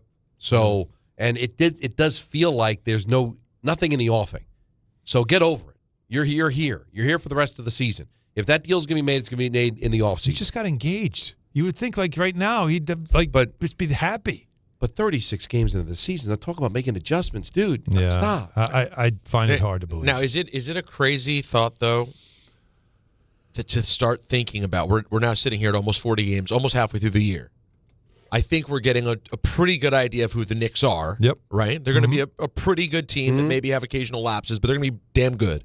And I think you could say the same about the Celtics, right? They're going to be a pretty damn good team. Celtics are a pain in the ass. They're going to be. Yeah. That series, if they have it again. Oh, God. Will be a friggin' war. Oh, yeah. Yeah. Because the Celtics, any last year of the Celtics not being prepared for the Knicks, that's going to be so far out the window. They're going to give the Knicks the hardest series imaginable. Missoula might not sleep the whole series. Oh, like, my he's God. psychotic. And Jaylen Brown is going to be, he's going to put his entire legacy in his eyes will be on that great series. Point. Now, Cat was asked about his role in the Knicks offense. It's a process, it's a different process. So I just, whenever, I get my opportunities, I'm going to try to maximize them and make the most of them. Now, are you frustrated adjusting to Mike Brown's system? I just lean on my experience. I've unfortunately had to adjust to a lot of head coaches, and a lot of new teammates and situations and stuff. So I'm just leaning on my experience and knowing, that is, we got to do what I got to do to move forward. That's a non-answer. That's not a great answer. It's not an answer. Like, just he's not really telling you what he thinks. He's just giving an answer. He's being polite to the media, but that's not an answer. No. It's not the right answer, that's for sure. Well, Game Time is brought to you by Tullamore Dew Irish Whiskey, because when it's game time. It's Tully time. It's Tully time. I thought we were doing that in 2026. We were going to. Yeah, kind of. Yeah. Well, that wasn't the big one. That wasn't the big one. That's not your fault. I was looking at Peter. Wow. Oh, it was me. You didn't know it was you, did you? No, I wasn't saying that you did anything wrong. I'm just saying I thought we were We said it, though. We thought a lot of things. So, I see what you're saying. We'll have to have a meeting. St. John's hits the road against Butler with coverage immediately following us on 880 at 640. And the Devils and Islanders will square off at UBS at 7:30. Tullamore Dew, the original triple distilled, triple blended, and triple cast matured Irish whiskey. Be sure to grab a Tullamore Dew or try the new Tullamore Dew Honey during today's action. Glasses up to enjoying Tullamore Dew responsibly. That Islanders-Devils game will be on ESPN+. So get your app ready. Get your app ready. Get your act together. Or it's your app. Or it's your app. It's your app. It's right in your app. You bet your app. Yeah. If it was up your app, you'd know. So we've got calls to get to. For the people that know, they know. But we've got Talk About It Tuesday coming up next on Rosenberg, ESPN New York.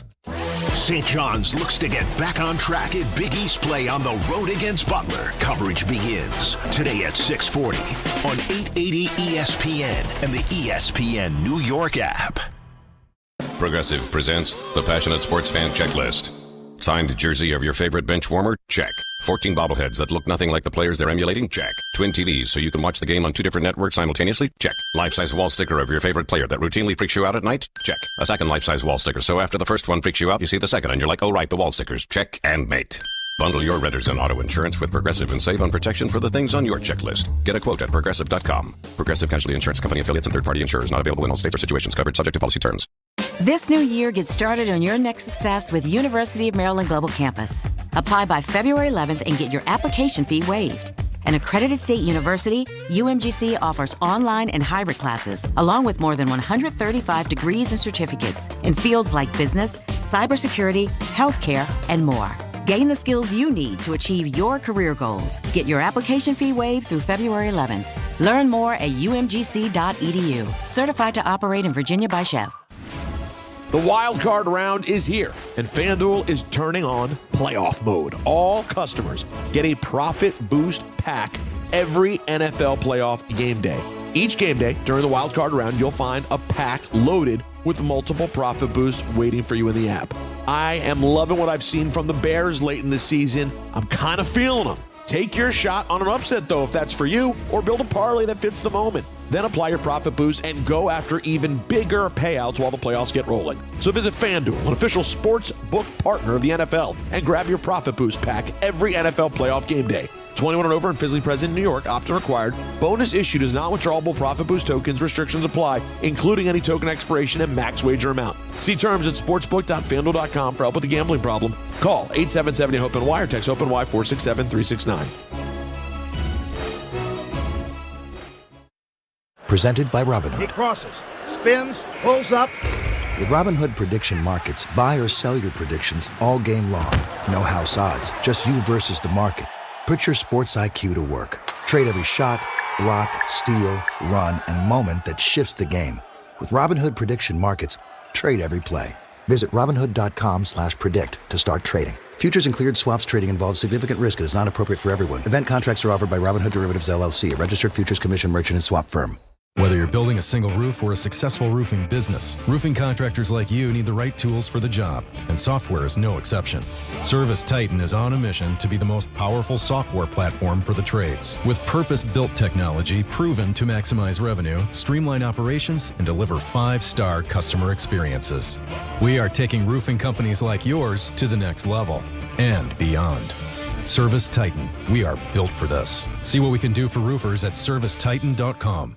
My name is Whitney Allen. I am a widow. My husband, Ryan, died. We never thought in a million years we'd have to use life insurance. The unexpected happened. With Ethos, it is so fast and easy. It's 100% online. You can get a quote in seconds, apply in minutes, and get same-day coverage. No medical exams, and you can get up to $3 million worth of coverage through Ethos. Get your free quote at ethos.com/game. That's ETHOS.com/game. Time spent on application may vary. Online health questions required. Now let's take a look at the traffic with Brandy Scott. Thanks so much, guys. No relief on the Belt eastbound in Brooklyn. Still have this crash right after Ocean Parkway. Delays are building. Your jam there from before the Verrazano backed up into Bay Ridge. Westbound side looks like a new hit by Lefferts Boulevard in Queens. Slow crawl there getting past JFK. Another collision on the Grand Central eastbound involving a yellow cab. Left lane out by LaGuardia. Bumper to bumper there from the BQE. Still have this road work on the West Side Highway northbound. It's on the ramp to the eastbound Cross Bronx. Packed there heading over to the outbound George from the 79th Street Boat Basin. Inbound George looking good for both the upper and lower decks. Outbound Lincoln already about 20 to 25. Outbound Holland 15 to 20. This report is sponsored by Mothers Against Drunk Driving. For victims of drunk and drug driving, your grief is unique, but you're not alone. You always have a place at MAD. Visit MAD.org. I'm Brandy Scott on 880 ESPN New York. My name is Whitney Allen. I am a widow. My husband, Ryan, died. We never thought in a million years we'd have to use life insurance. The unexpected happened. With Ethos, it is so fast and easy. It's 100% online. You can get a quote in seconds, apply in minutes, and get same-day coverage. No medical exams, and you can get up to $3 million worth of coverage through Ethos. Get your free quote at ethos.com/game. That's ETHOS.com/game. Time spent on application may vary. Online health questions required. Avatar Fire and Ash has arrived. I am the fire! Get your 3D tickets now for the greatest chapter of the biggest saga in history.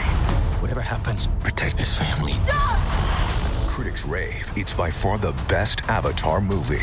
If your father and I do not return, you go as far and as fast as you can. Movies don't get any bigger than this.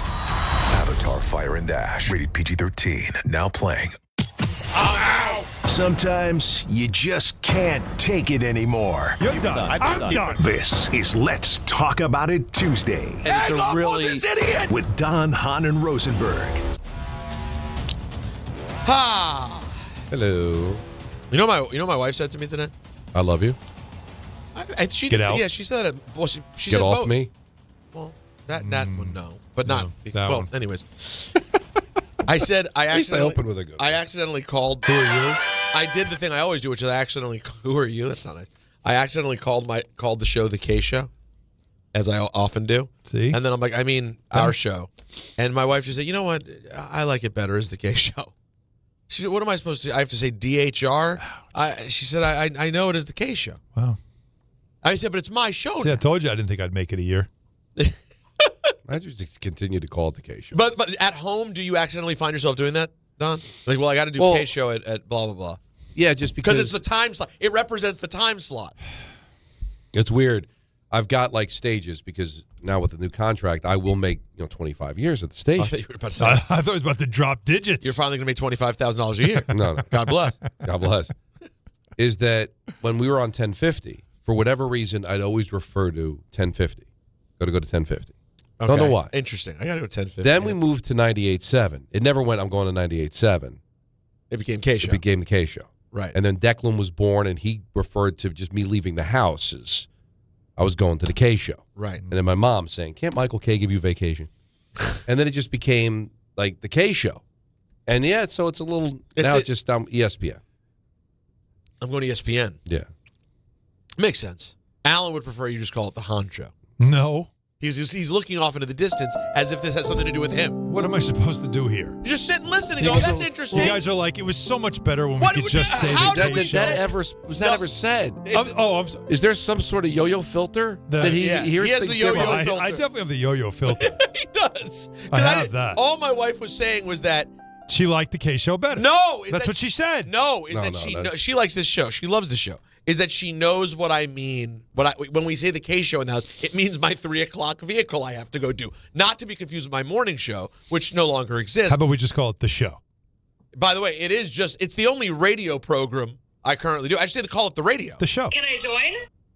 Now, real quick, I have 2 things for talking about it Tuesday. The first one is, so now that I moved to a new place 20 blocks away from where I used to live, and I don't have a parking garage. I know, first world problems. Poor Peter Rosenberg, I get it. Everyone's going to make fun of me.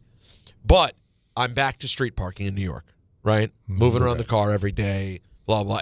And I will say this. It's not a terrible place for doing it. It's generally been I've been there over a month. The worst 2 days were the last 2 days, I guess because, everyone's putting on their best behavior the Monday and Tuesday after the holiday. So, it was very busy. But in general, I've been managing fine. I know where to look for the street parking. I do okay. Do you guys find there's no appropriate, I don't know the face to make.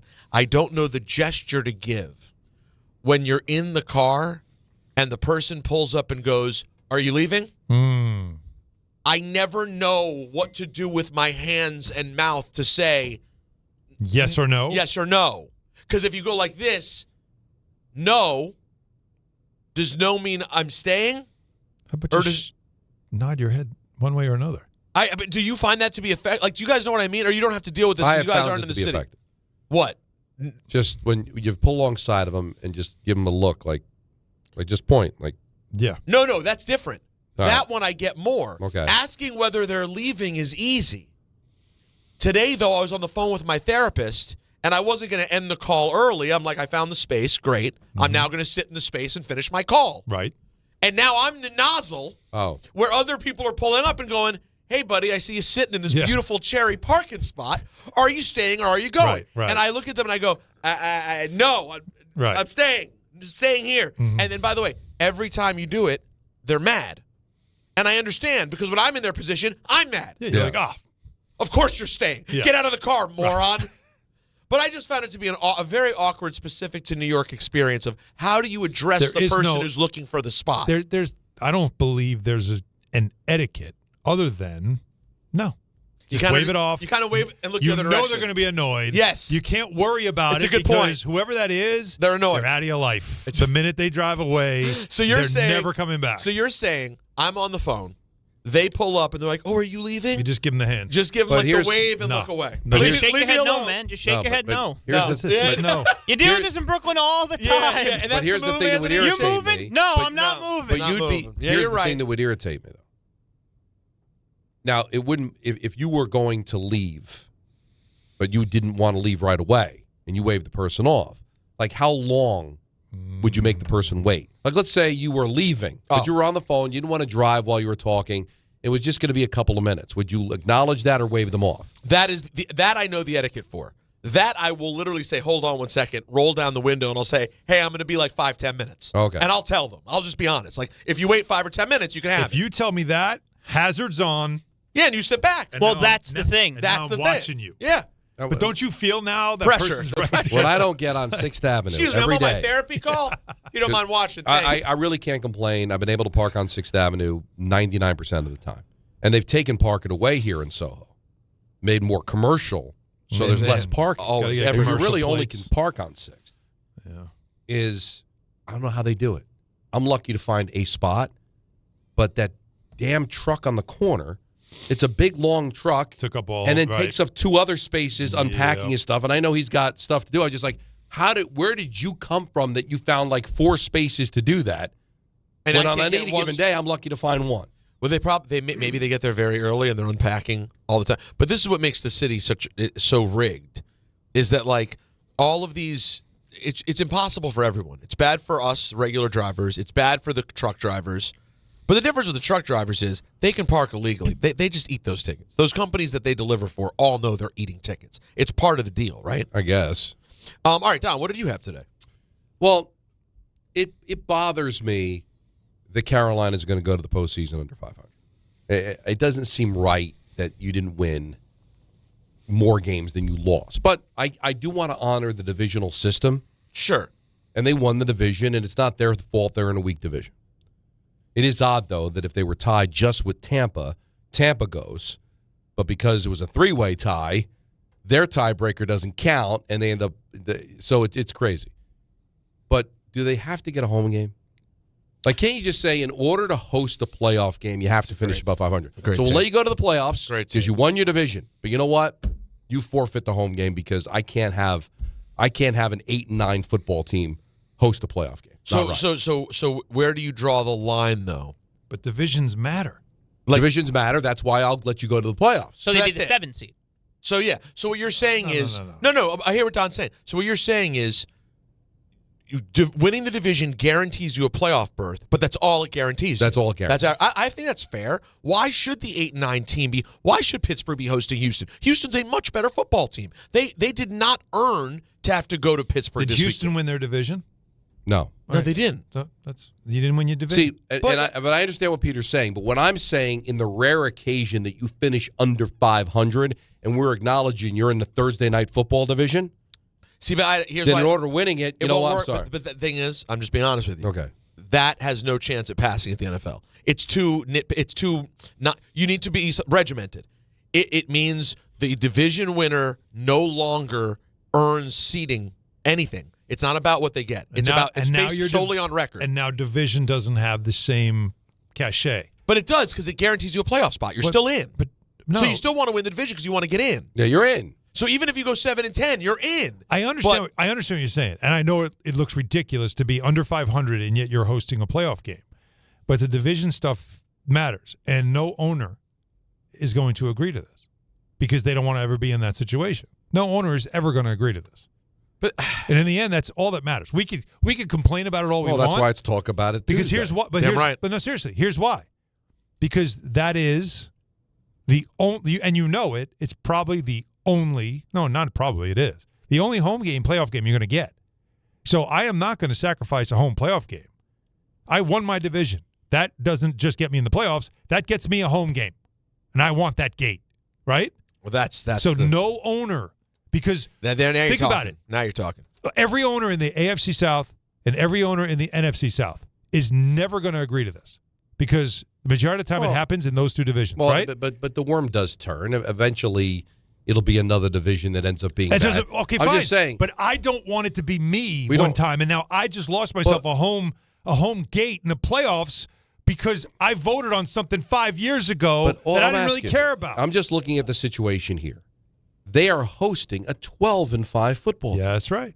All right, now I understand the Panthers beat the Rams. They didn't win their division because they happened to be in a really difficult division. I understand. Right. Carolina only made the playoffs. You could make the case they shouldn't even have made the playoffs, but they won their division. I'll honor that. But you know what? In that 5-4 matchup, I am going to give the team that's 12-5 the home game. You said regimented? Same matchup. The winner of this game goes on to play Seattle. Sure. But you don't get home field. I understand. what you're saying. And I'm not telling you you're wrong to feel that way. What I'm saying is that, A, this is not the first time. Right. This is not the first time we've had this conversation. The second thing is they're never going to. I don't think they're ever going to change. But don't ruin Talk About It Tuesday by saying it's never going to happen. Most of the things we talk about, we know we can't change. That's why we talk about it. It's not Do It Tuesday. I'm not storming. Wish it was. I am not. It's January 6th. I'm not going to run to the NFL offices, demand Roger Goodell to change this. Do It Tuesday. Let's talk about it. We Sounds usually a lot talk more about fun. the things we can't change, right? Now I want to go to something else related to the football of it all. That's right. The foosball. Yeah. Not foosball. No, fuss. Foosball. Where's that come? Where'd that germinate? I don't know. I don't know where it came from. It germinate. Do you remember like a month ago I said something, I added a weird R to the middle of a word, and we didn't know where it came from, but it never lived as a drop. But it was funny. And I tried to remember what it was later. Yeah, and Don, you lost it. No, because let's be honest. And Don, I think you'll even be on my side here. Just be honest, Don, because Jacob and Anthony don't have much use for what I do on the show. No. So, like, even when I say something that's drop dead hilarious, and these two are both dying over it, it dies. It's gone. The Knicks and the Rangers played last night. They were very busy, having to probably cut things off and send things out. But somehow, St. John's is coming up next. They're probably doing something but Don for that. could have mild flatulence, and they're finding a way to get it in the system. You know what I'm saying? Well, sorry, I was writing ENN. What did you just say? See that came up. By the way, he's Joe's violent. By the way, and he's a bad liar because Anthony does a lot of things that involve a lot of work. He doesn't exactly write. That's a 10-minute misconduct. That was way out of bounds. If he'd said he was writing the NFL binge, we'd have a conversation. He not was only dropped gloves. Now we're fighting. He never dropped the stick though. He dropped the gloves. He kept the stick. He's going full Happy Gilmore. He's attacking me with a skate. So here's, so if you can remember the word, Don, I'd appreciate it. Thank you. So here's the thing I know Alan and I are going to argue about throughout the playoffs, is that little Alan Wallen is sad that his Chiefy Weefies have fallen off the wagon and there's no dominant team. Mm-hmm. And I am looking at this bracket and I'm seeing a Bears-Packers game opening night. Delicious. I'm seeing an Eagles-Niners game like you dream about. Nice. I mean, give me Bill Walsh and Buddy Ryan in my veins right now, right? Week 2, we are very likely to get a Rams-Seahawk. You don't have a lot of great like NFC West clashes, but a Rams-Seahawk game that would have serious ramifications. Mm-hmm. How about this? We are staring right at the face. I'd say there's a decent chance, better than 50% chance, we have a Patriots-Bills second week matchup. Like, you have so many fun, sexy matchups that could present throughout this playoffs. Mm-hmm. And because Allen loves greatness, he's not going to get to appreciate this wide-open playoff. And I, frankly, I could not disagree more. Don, I love that it's a free-for-all. I don't need it to be a guaranteed Chiefs-Eagles Super Bowl. Right. I want this. This sounds great. It's going to be great. Until you watch it. And then you're going to get to a point where one of the bad teams, one of the not-so-great teams, finds a way, for whatever reason. Well, that's what would ruin it. Maybe Carolina, because they're home, comes up with, like, you never know. Maybe something happens. But you're going to get to the Super Bowl. You know what you're going to say at the Super Bowl's over? Man, that game sucked. How did those two teams get in there? Because that's what the playoffs are. I'm going to. It won't necessarily happen, though. That's the most negative version. It could happen. It could. It could happen. Right. But greatness gives you something to care about, whether you want it or you hate it. Yeah, it but gives you, both can right be now, true. This is just a lot of flavors. You know what this is? This is sushi, but not good sushi. The basics. This is like gas station sushi. Airport, this is airport sushi. You know what they're giving you? California roll, right? Little shrimp. It's tempura. Hudson News sushi. Right. Tempura roll. Like you're getting that. You get a little tuna. But hold on. But you're not getting anything good. You're picking the worst case scenarios. I want a dragon roll. No, that's what I want. A Billy Joel roll, the sexy one, Alaskan. You have some fun potential Super Bowl matchups, though, guys. There's a lot of cool. We got to get there. It's a long road, but there's good stuff out there. But both could be true in the sense that I understand what you're saying, but I also look at it and say, listen, I don't want the Chiefs. I was sick of the Chiefs, but we don't have any great teams.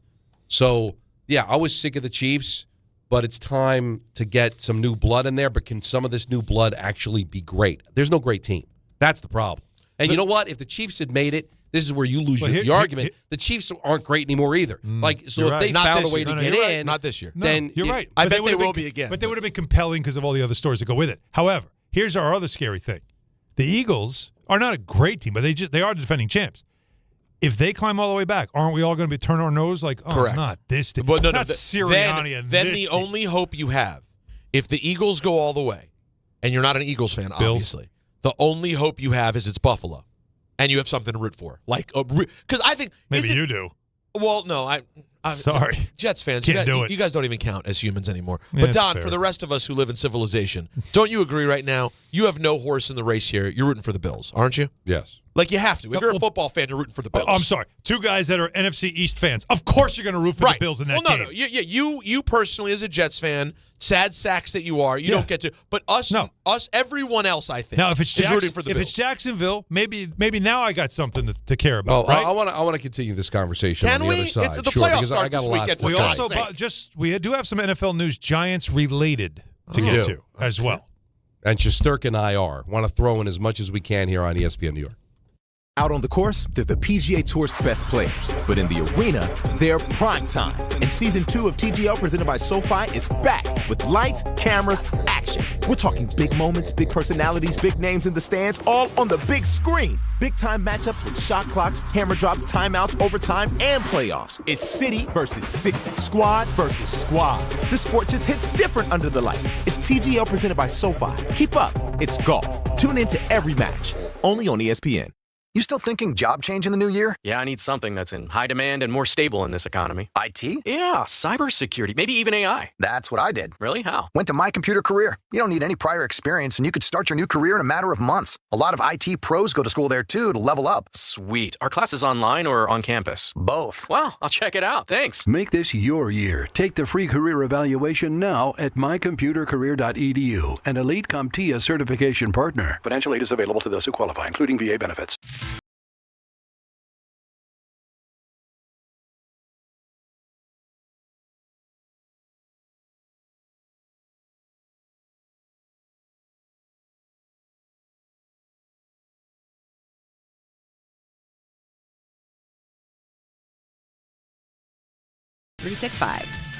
Gambling problem? Call 1-800-GAMBLER. 21 plus only. Must be physically located in New Jersey. T&Cs apply. Ox Spine at New York Presbyterian is always in pursuit of a better way to heal the spine. We're getting more people moving again with minimally invasive, non-surgical, and surgical treatments with innovative solutions for every back and spine condition and your unique needs. Expert spine care is available now across New York City and Westchester. Find a doctor at nyp.org/oxspine. Stay amazing. New York Presbyterian. The post-crib assembly press conference brought to you by Progressive. Michael, you had some trouble putting the crib together today. What went wrong? You know, those instructions can be tough, and, well, you saw the outcome. Were you upset when your wife pulled you and called in the backup? No, I mean, the baby needs a crib to sleep in, so whatever it takes. You've got a changing table to put together next. It's got a lot of drawers. What's your comment? You know what? We're done here. Like it or not, sometimes you need a backup. That's why there's Progressive to protect your home and auto. Progressive Casualty Insurance Company affiliates and other insurers. Not available in all states or situations. Score more with the college-branded Venmo debit card. Rep your team with every tap and earn up to 5% cash back through Venmo Stash, a new rewards program where the more you do, the more you get. Get your Venmo debit card today and start earning rewards with Venmo Stash. Learn more at venmo.com/collegecard. The Venmo MasterCard is issued by the Bancorp Bank N.A. Select schools available. Venmo Stash terms and exclusions apply. Max $100 cash back per month. See terms at venmo.me/stash terms. You live for this. The wins, the losses, the slam dunks, and the buzzer beaters. The dream that this is your team's year. Hope, it's what keeps you coming back. So you represent with anticipation and with pride. Because when everything's on the line, your support means everything. That's why the NBA Store is here to support you. Check out the largest selection of official NBA gear at NBAstore.com. A Fanatics experience. At City Harvest, we believe no New Yorker has to go hungry. With your help, we're on the road 365 days a year, rescuing over 77 million pounds of nutritious food and delivering it free to millions of New Yorkers, transforming surplus food into sustenance, sustainability, and smiles. Rallying thousands of New Yorkers to power a network of nourishment across our city. One day, one meal, and one New Yorker at a time. That's how we feed good. Donate at cityharvest.org.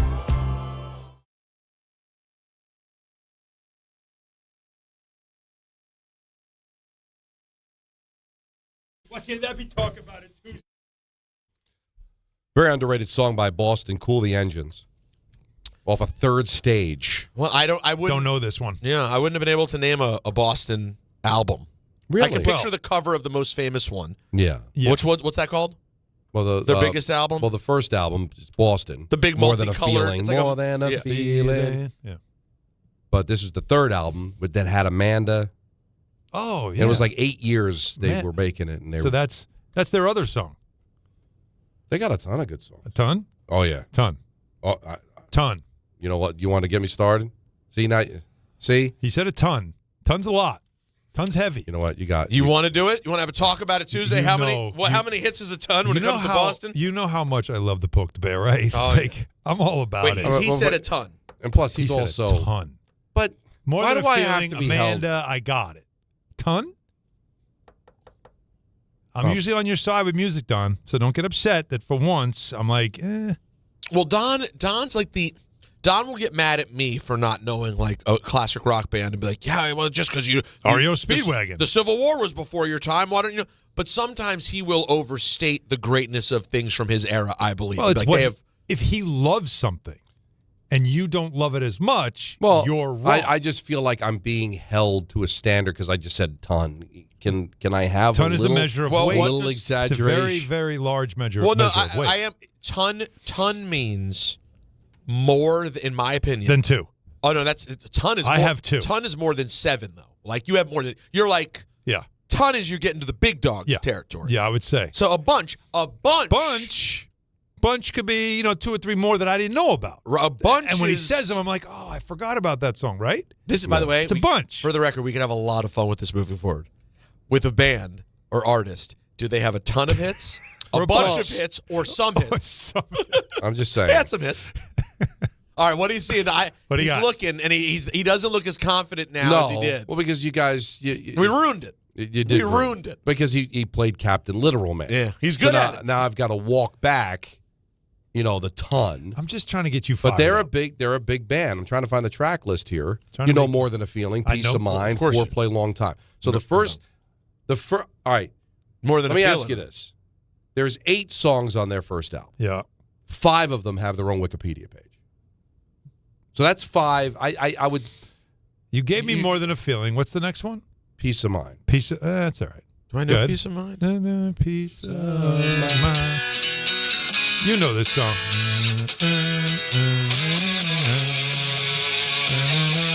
You know it, right? It sounded familiar. I forgot about it. More Than a Feeling. Now, put in Foreplay, Long Time, and you'll know that one, too. By the way, those are 3 in a row. Band. That's 3 in a row. That's More Than a Feeling to start the album, then Peace of Mind, then Foreplay, Long Time. All right, give me this one. That's hard. That one's hard. Totally forgot Well, no, this is just one. That was hard, though. Yeah. Has that been sampled? That beginning. You like that, right? That should be sampled. You like that? That's fire. I didn't know. Get to work. Get to work on this. All right. Yeah, this is Whitish Wednesday on a Tuesday. Yeah, this is pretty good. All right, so it's a very long intro for this song. It's a long intro to get to the music. But the first album is an absolute classic. All right. And the second album, Don't Look Back's got the song Don't Look Back, which is you know the song, and Feeling Satisfied. So there's 3 Wikipedia pages on the second one, and then Amanda was their only hit on the third one. So they probably have about 6 or 7 top 40 hits. All right, that's a ton. I'll give you a ton. Out of 3 albums. I'll give you a ton. I wouldn't go ton. You're not going ton? That's a bunch. 6 or 7? That's a bunch of hits. Sounds like please don't. Come in. No? It's a bunch of hits. It's a bunch of hits. It's a bunch. You said you going bunch? All right, it's a bunch. What I thought about with the Jets. All right, so you're a Jet fan. Can I give you some Giants news? Oh, well, we'll do it at 5. Do it at 5. Oh, we'll do it at 5. It's big. All right. If you're a Jet fan, you don't want to root for the Bills or the Patriots because they're in your division. And obviously, you're in a way about that. I can't imagine you're rooting for Aaron Rodgers. You can't. Ooh. Unless you currently hate the Jets so much that you just want to see them shove it in their face. Now, I don't know how you feel about Denver. No. Right, Can never like Denver. Right, because Coach. Ever. Right. So that's 4. What the Denver thing is? 98.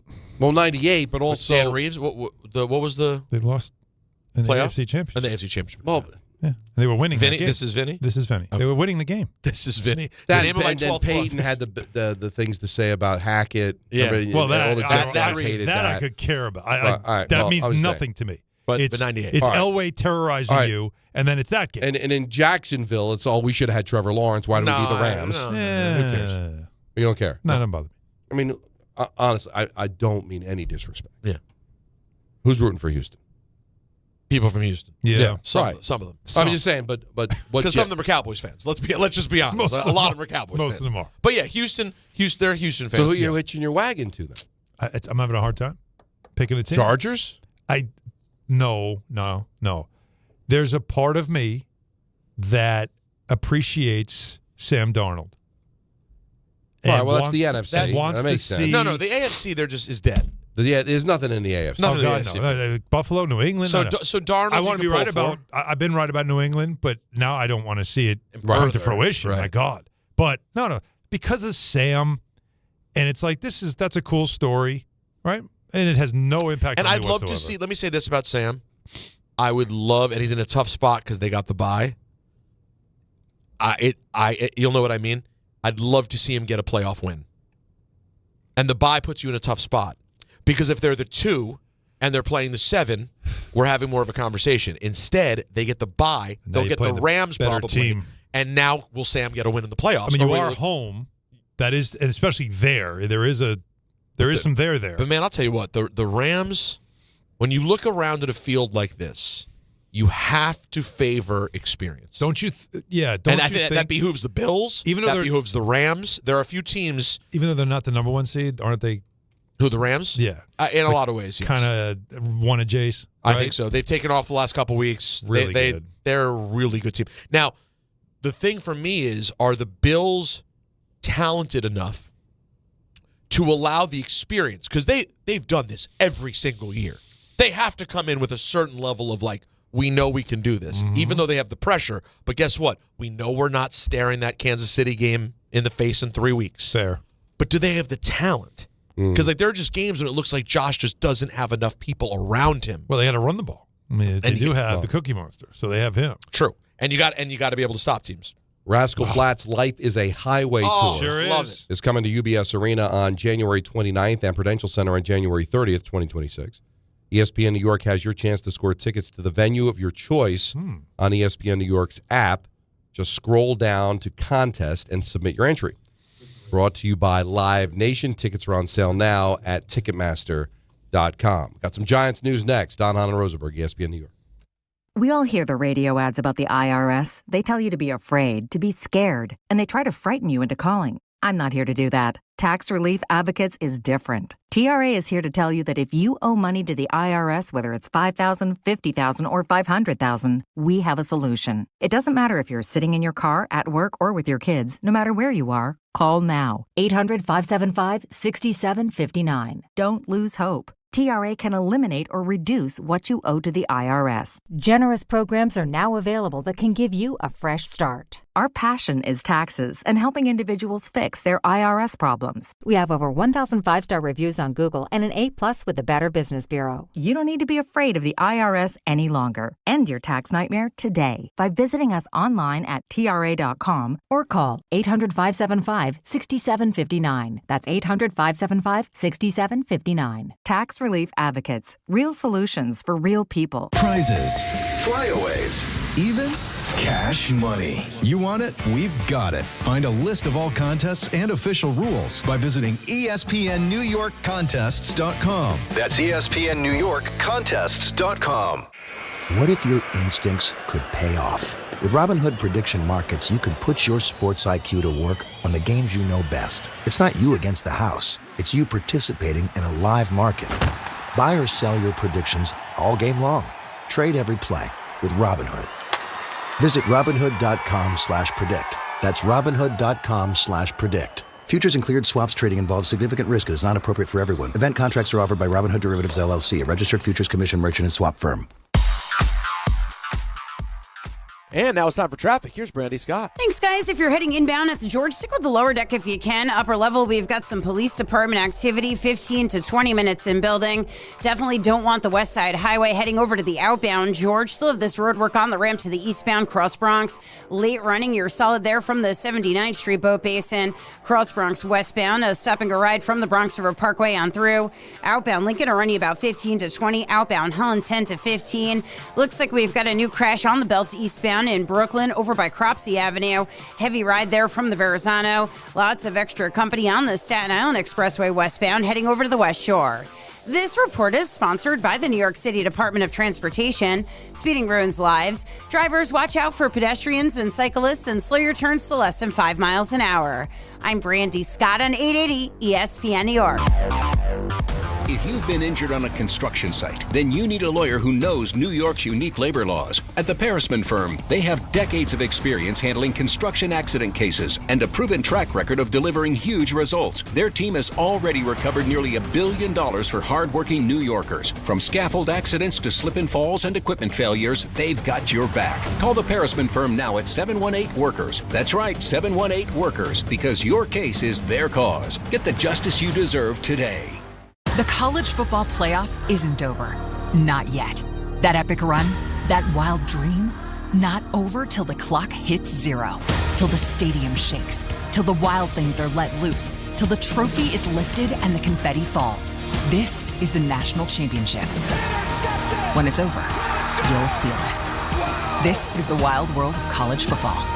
The CFP National Championship, Monday, January 19th at 7:30 p.m. Eastern on ESPN and the ESPN app. Empower. Ellie here is getting the sleeve she's always dreamed of. She worked with Empower and planned for her next move, so she got good at money. Now she can be a little bad. Oh, by the way, you spelled journey wrong. No worries. She can afford the cover-up, too. Ooh, check out my tat. It says, invest well, live a little. Start today at empower.com. 880 ESPN, WHSQ, and WCBS-FM HD2, New York. A Good Karma Brands radio station.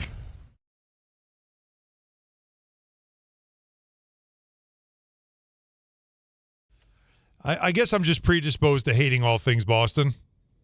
I get. But I get you it. are right though. Yes, they had a bunch. Just in a very short period of time. They were And he's got a huge voice that's like, you know, he'd love to sing along. You can't sing along. It's too high. It is high. You can't hit that. You can't hit that note. You know, More Than a Feeling is fun to sing at the very beginning, and then it's just like, nope, can't go there. It is a good song, though. It is a good song. We can't fact check this, but Christopher tweeted Boston has sold 75 million albums worldwide. Wouldn't doubt it. Pretty good for worldwide. Prestige. That is such an absolutely underrated movie. Oh my God! Wait, what movie? Step Brothers. Prestige worldwide. Way Prestige underrated. worldwide. Who underrates it? Because it doesn't get lumped. I think it should be up there. I feel like It's pretty old school. I think it's pretty up You there. know why? Though, for people Here's to why. know. It's one of those movies that kind of starts and stays here, and then the ending just is unreal. Yeah, it stays funny. It's like funny, but nothing's happened. It's just the same kind of jokes. Yeah. And then the ending, you're just like, wow. Like it all comes together. But It's that's hilarious. another top 5 I'd like Don to make, because this is very rare in film. I think we've had this conversation. Okay. Top 5 movies,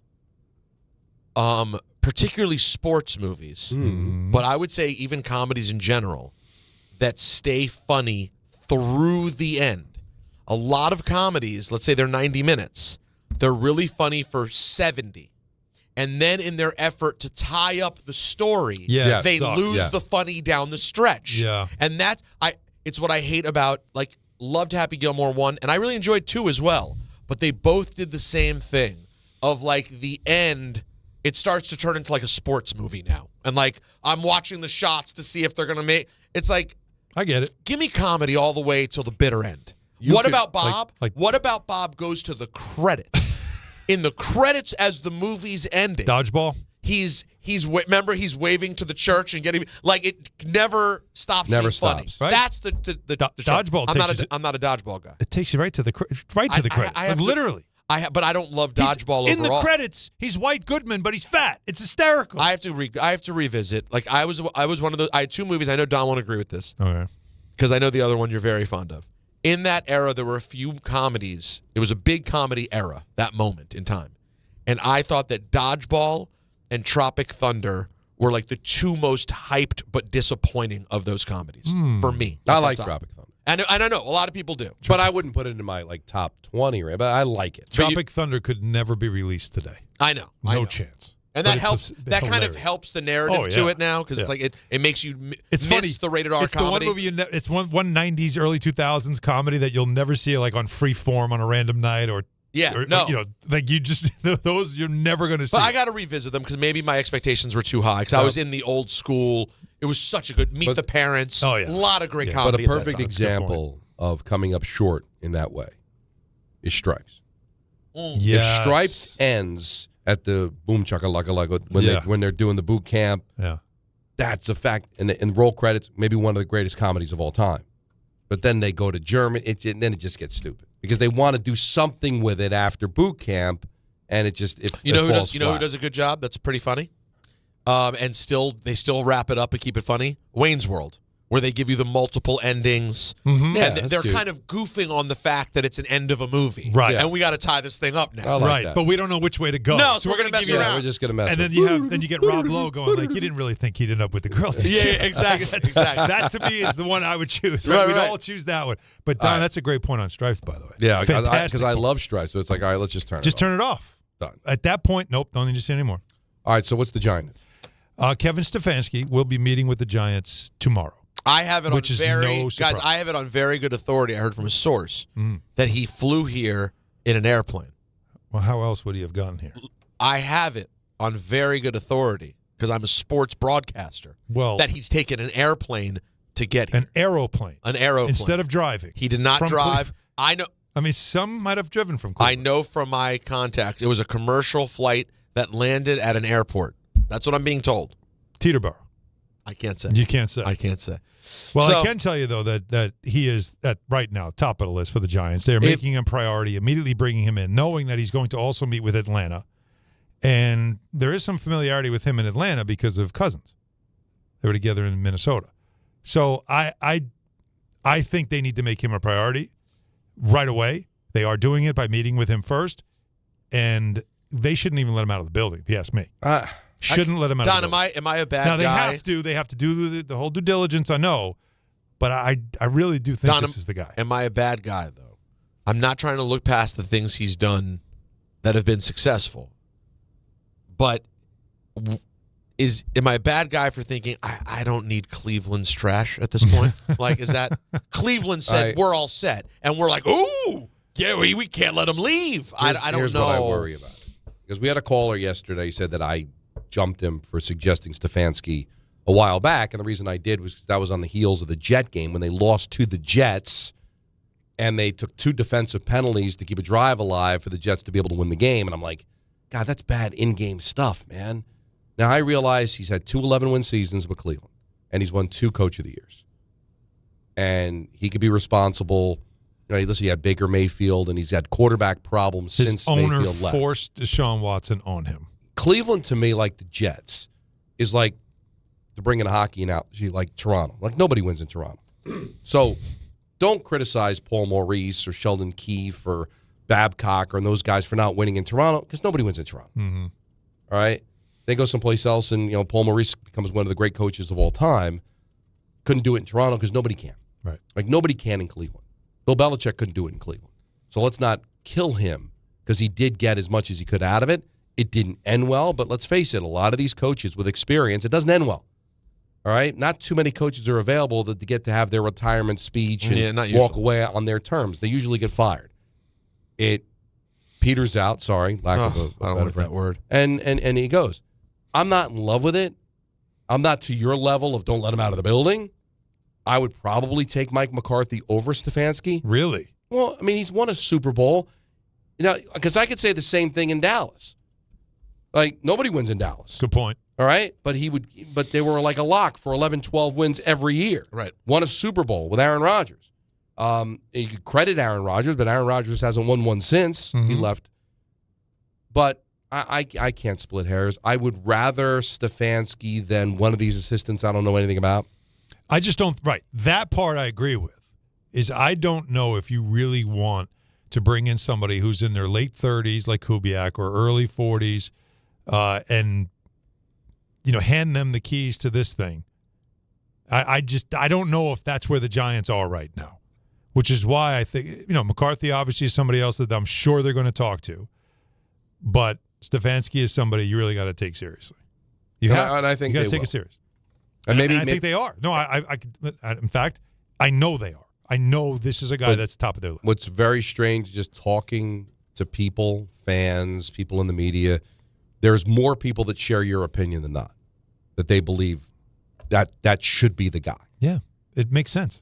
So we'll see. Makes sense on every level. For him, it makes sense. For the Giants, it makes sense. It's the right time. 1-800-919-3776. Let's get back to the busy phones, and let's go to, was it Gilberto in the truck? You're on ESPN New York. What's up, Don? How are you, man? What's up, Don? Happy New Year. Hahn, You too, buddy. Happy New Year. Happy New Year. Peter, Happy New Year to that beautiful gift you just got on Christmas, I believe. You got the baby? No, just after. Her birthday's coming up a week from Friday. God bless The all 15th. your families. Thank you. God bless all your families. Now, I agree with you, Don. I'm not enamored with Stefanski. If you were bringing Mike McCarthy in as the coach, Stefanski as the OC, and Raheem Morris as the defensive coordinator, I like that. Fine. Yeah. Okay, but how about this one, Hahn? How about Mike McCarthy as the coach, Charlie Weiss Jr. as the offensive coordinator, and Raheem Morris as the Raheem Morris as the defensive coordinator. Let me know what you think. One thing, Hahn, I wanted to ask you, why do you keep poking the polar bear, man? You know he's right.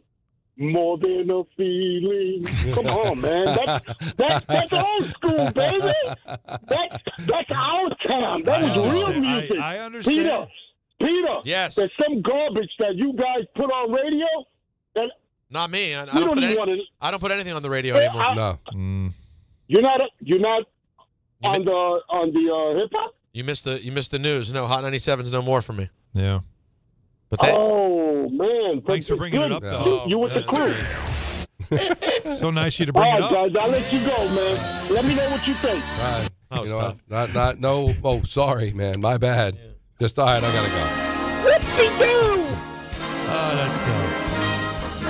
Now I got played out of Hot 97. Can you believe it? Now he's coming up with all types of different scenarios for coach. And you mentioned McCarthy, and you mentioned I think experience is going to matter. And I guess don't let him out of the room is probably a little dramatic, because what comes of the playoffs? Who shakes free from a playoff team that maybe doesn't achieve? And Baltimore is something to watch. Baltimore's something to watch. Something to watch. Not saying anything's going to happen. We'll all be is. shocked, but we're allowed to be shocked. You need to be prepared. McDermott's more likely than Harbaugh. All right. Yeah. I'm all set there. Right. What's the spread in the Steeler-Texan game? 10.5. No. It was that's 3. 3. Yeah. Minus for Pittsburgh. Pittsburgh favored? No, they're a dog in their own building. All right. They got to be a dog. So, dog. I don't want to say they lucked into the playoffs. Houston -3. So they get a home game in the postseason again. He hasn't won a postseason game in a decade. Yeah, it's amazing. Is it possible, when you look at the way they got into the playoffs on a missed field goal, another loss at home in the postseason, does Tomlin pull a Matthew Stafford and go to management and say, listen, I think my time has run out here. Maybe it's time to move on. Or and Tomlin shakes loose. Or do they both get together? They both might and get say, together. what do we want to do going forward? We probably need a reset. Right, we might need a reset here. And I know we he's made like, the playoffs and all that, but you know what? Yeah. It might be time. Well, it's again. There's no other coach, though. How many teams? And McDermott, who I would want no part of. No. How many teams, though, if that ever happened in Pittsburgh, would fire their coach that same day? Like the minute Shefty puts out the tweet that they have agreed to part ways, the next thing that is done is the head coach is fired. How many teams? I don't know. You wouldn't have. There's not a couple of places that you would say we're moving on. Oh, here's why I say no. Because if there's a parting of the ways in Pittsburgh, he's got a good situation there in Pittsburgh. Solid ownership, right? Right. It's a very well-run organization. He's not just going to leave. Have some parting of the ways to go to just to Arizona. Some problem. He's going to want to probably go to a team that might have a nice future, a good quarterback, something like that. Right. Now, is New York a big enough? The Giants, the allure there, the relationship between the Rooneys and the Maras and all that. That feels too easy. But for him to go to Tennessee, I don't see that happening. Okay. So, but could there be a destination? And there's a team that's I don't think he'd go to Baltimore. That'd be whack. Right? Where like Baltimore's like in the division. I might be done with Harbaugh, but maybe we'll keep him. Oh, Tomlin's available. Let's fire Harbaugh, bring in Tomlin. Like that would be attractive to him. I don't know the fan base would go nuts, right? There's so much hatred between them. That'd be tough. But it sounds like Baltimore is done with Harbaugh. It doesn't. And sound so maybe great they right would just. now. Well, I don't know. All right. So Giants though then Harbaugh, yes. Like not even a hestation. Not even a hesitation. All right. So there's still some things to watch when it comes to this, but we can all agree, as much as we've mentioned again. Minter is considered one of the up-and-coming coordinators. He's 42, 43 years old. Kubiak, 38 years old. Another one, up-and-coming. Like that. Adam Schefter, Harbaugh has been fired. No. Okay. Well, that changes everything. So real quick, Kevin. Hey, how you doing? Yeah. No, we're super excited. Oh, no, we're super excited to talk to you. Yeah. Gonna go ahead and put. We have you in the most beautiful hotel. Right by the stadium. Have you ever been to the whatchamacallit mall? What's the mall over there? By the stadium? American Dream. No. Yeah, American Dream. American Dream. You ever been over the American Dream? Xanadu. Oh, you're going to have a great day tomorrow. We're going to meet first thing the next day. Right, there's a water park, everything. No, you're going to go to the water park. Have yourself a day. It's on us. They got you can go snowboarding in there. You're going to have a whole day, but we're going to be busy tomorrow. Cool, thanks a lot. Bye. How about the Pine Barrens? You can go there. Oh, wow. Wow. Let's go for a walk? I can't believe I can't believe that. So, yes, guess who won? Guess who won? Wow. There's a reason why Lamar the guy who said what can't he win. said. The guy who can't win. I'm sorry. The guy doesn't win yet. He doesn't. The only multiple MVP not to appear in a Super Bowl. Could have won a third one last year. Wow. Not surprised he lost that face off Harbaugh. So, all right, so we should be getting information that the Giants will be meeting with John Harbaugh on Thursday. Now, listen, I'm sure the Giants I love that knew hire that this for was them. possible. You still want to talk to Stefanski. You still want to talk to Stefanski. Absolutely. Still want to talk to everybody. You do. But Harbaugh shakes. Hold on. So real quick. Yeah. I have a question to ask. I'm sorry. I'm texting Jeff. Jeff the nerd. Big Ravens fan. So you're telling me that the guy who's currently the city is questioning and writers who cover this team are questioning his heart and whether or not he even wanted to play in games late in the year. A guy who in the biggest moments the team ever has comes up short. They're going with him. Oh, by the way, he was injured half the season. They're going with him over the guy who just has them as a winning team every year plus a Super Bowl in there. I don't get it. Who, by the way, never says the wrong thing, never has a problem with the media. He's fantastic. John Harbaugh is not. There's Fantastic. no issue. Yeah, fantastic representation. I find because I guess it's easier to replace a head coach than it is a quarterback, and it is, and that part I do get. But I just don't like now, the smell do you of think he wants to get right back, or do you think he might take a year? Well, anyone who's had a run this long is a candidate for taking a year. He could go get a TV job, right, do some TV, take a year, and then just kind of pick because he's picking. He's picking wherever he wants. Well, look at the jobs right now. What's the one that a John Harbaugh's like? I gotta get that job. Exactly. Well, hold on. There's 6 jobs open. If you remove. Well, now there's 7. Yeah, but there's 6 for him. If you remove. Oh, by the way, who shook free in the same area today? Cliff Kingsbury? Yeah, Cliff Kingsbury. He'd be fun with Lamar. Oh, my God. That would be offensively, offensively. fun. Wow. Now you need Rex to come back, though, and coach the defense. Well, their defense needs a lot of work no matter what. Awful. Now, they need a linebacker. If you remove, and this is a lot to remove, the filth that has been the Giants' play for the last year, and then, of course, you have to look past the stuff that they're dealing with John Mara, God bless him, at the top. We talked about this yesterday. I forget who said it. It's still the New York Giants. This is still one of the most respected franchises overall in the sport. I know people like Dave Rosenberg are done with them, and I get it. But overall, it's the Giants. They won 2 championships 15 years ago, okay? They're the New York Giants. They are marquee. It is NFC East. He's an East Coast. He's a Northeast guy. He's been in Baltimore. I think the Giants are a fantastic fit for John Harbaugh. If I'm him, that is the team that I think I look at as maybe the most appealing. And you don't feel you're going to be meddled with? You don't feel like you're getting into an ugly situation ownership-wise? Don, am I off? No, he would be the guy that I would want. Yeah, everything. I mean, just take Can we get Dave Rothenberg back on the phone? I need back-to-back Rothenberg. Well, he's only had he was 5-11 in 15, 8-9 in 21, 8-9 this year. So 3 losing seasons. How long has he been there? 19 years. So how many coaches have they had since they become the Baltimore Ravens? Who did they have? Oh, just a couple. Coach was, Billick was the coach. Brian, of course, the great Brian Billick. And is that it? No, the first coach. He was. This with is an great M. trivia. This is great. He trivia. came over. Long name, right? Does he have sort of an interesting name? Yeah. It was, not Mariucci, but it was something Marchibroda? Ted Marchibroda. I think he was there. He might have been their first head coach. I got to check and see. But wait, does that remember mean, Bill never didn't go with them? So does that mean it's Marchibroda, Billick, and Harbaugh? That's it? That's all they've had since they were. Well, because you know who the real star of that team is.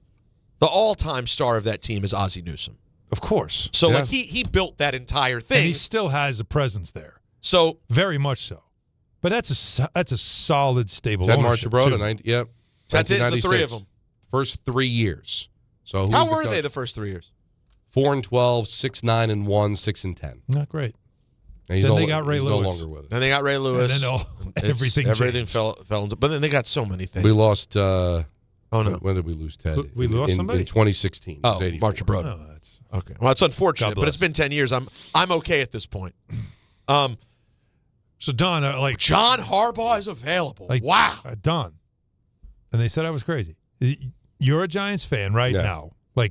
You've got to be in that.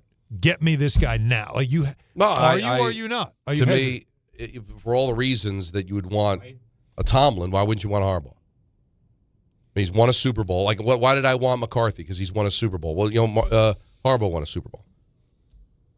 He's a chip shot field goal away from taking a team that lost their quarterback for half the season and a guy that didn't want to be there, to win a division.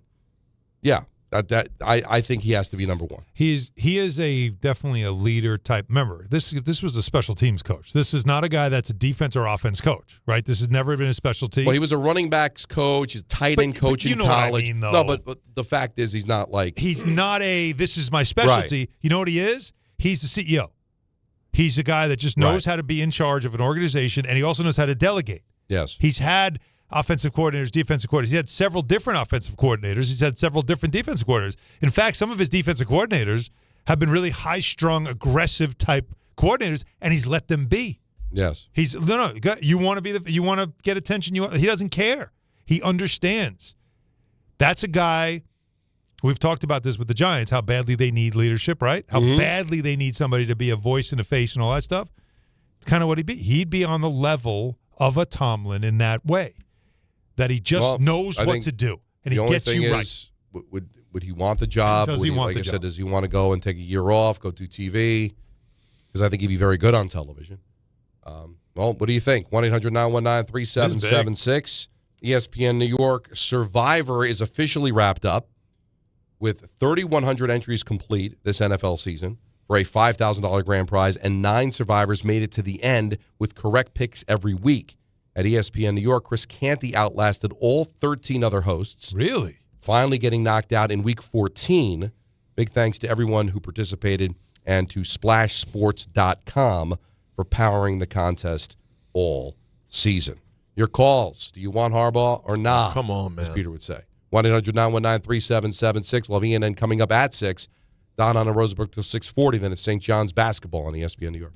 You still thinking job change in the new year? Yeah, I need something that's in high demand and more stable in this economy. IT? Yeah, cybersecurity, maybe even AI. That's what I did. Really? How? Went to My Computer Career. You don't need any prior experience, and you could start your new career in a matter of months. A lot of IT pros go to school there, too, to level up. Sweet. Are classes online or on campus? Both. Wow, I'll check it out. Thanks. Make this your year. Take the free career evaluation now at mycomputercareer.edu, an elite CompTIA certification partner. Financial aid is available to those who qualify, including VA benefits. Progressive knows there's so many great things about being a sports fan. Like scoring the company box seats. How great is that? Trick plays that actually work. Prevent defense when your team is winning by a lot. And even more preventative prevent defense as they're hanging on by a thread. And of course, saving money when you bundle your home and auto with Progressive. That's pretty great. Just like trick plays that actually work. Yeah, but how often does that happen? Complaining about sports. Not so great. Progressive Casualty Insurance Company, affiliates, and other insurers. Not available in all states or situations. The wildcard round is here, and FanDuel is turning on playoff mode. All customers get a profit boost pack every NFL playoff game day. Each game day, during the wildcard round, you'll find a pack loaded with multiple profit boosts waiting for you in the app. Pick the matchups you believe in, take a shot on an upset, or build a parlay that fits the moment, then apply your profit boosts and go after even bigger payouts while the playoffs get rolling. So visit FanDuel, an official sportsbook partner of the NFL. Grab your profit boost pack every NFL playoff game day. Each game day, during the wildcard round, you'll find a pack loaded with multiple profit boosts waiting for you in the app.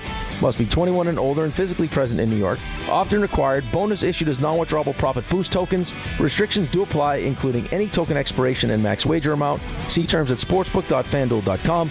For help with a gambling problem, call 1-877-8-HOPE-NY or text HOPE-NY at 467369.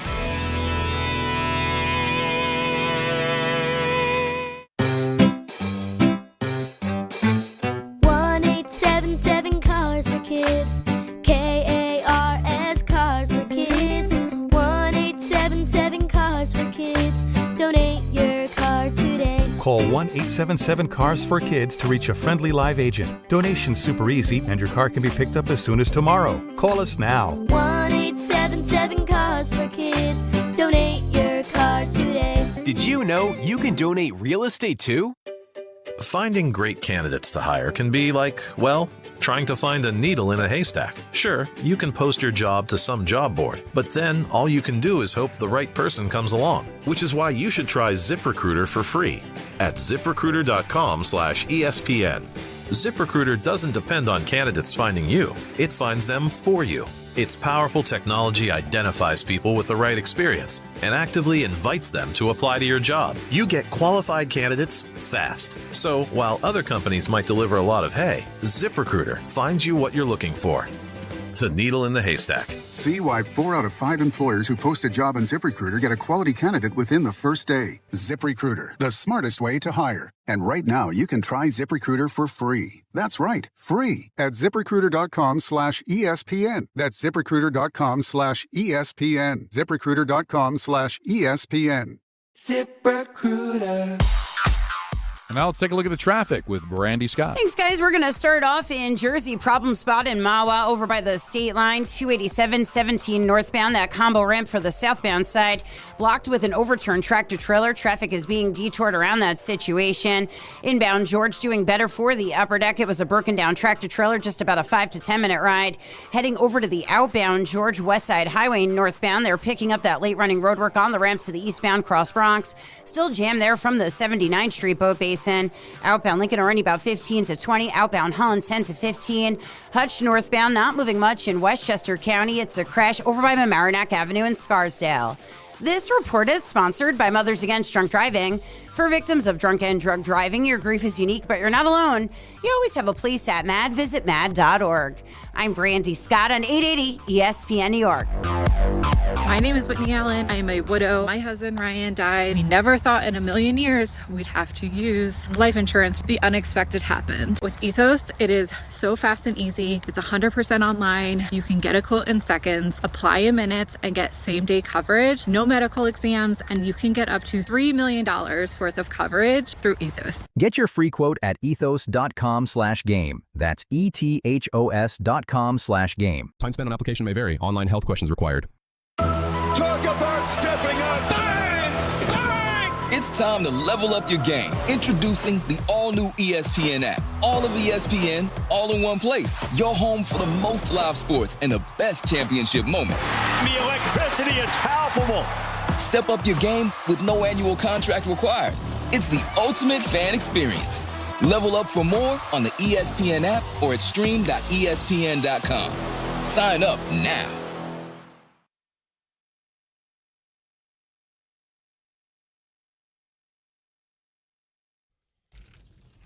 All right, kids. Game time is brought to you by Tullamore Dew Irish Whiskey, because when it's game time, it's Tully time. Speak it. Well, there you go. You're welcome. 1-26. St. John's hits the road to take on Butler with coverage immediately following us in 880 at 640. And the Devils will be out on the island to take on the Islanders at 7:30. That's an ESPN Plus vehicle. Thanks for saying on the island. Oh, that's appreciate what you got to do. I appreciate You're it. in Staten Island on Long Island. Right.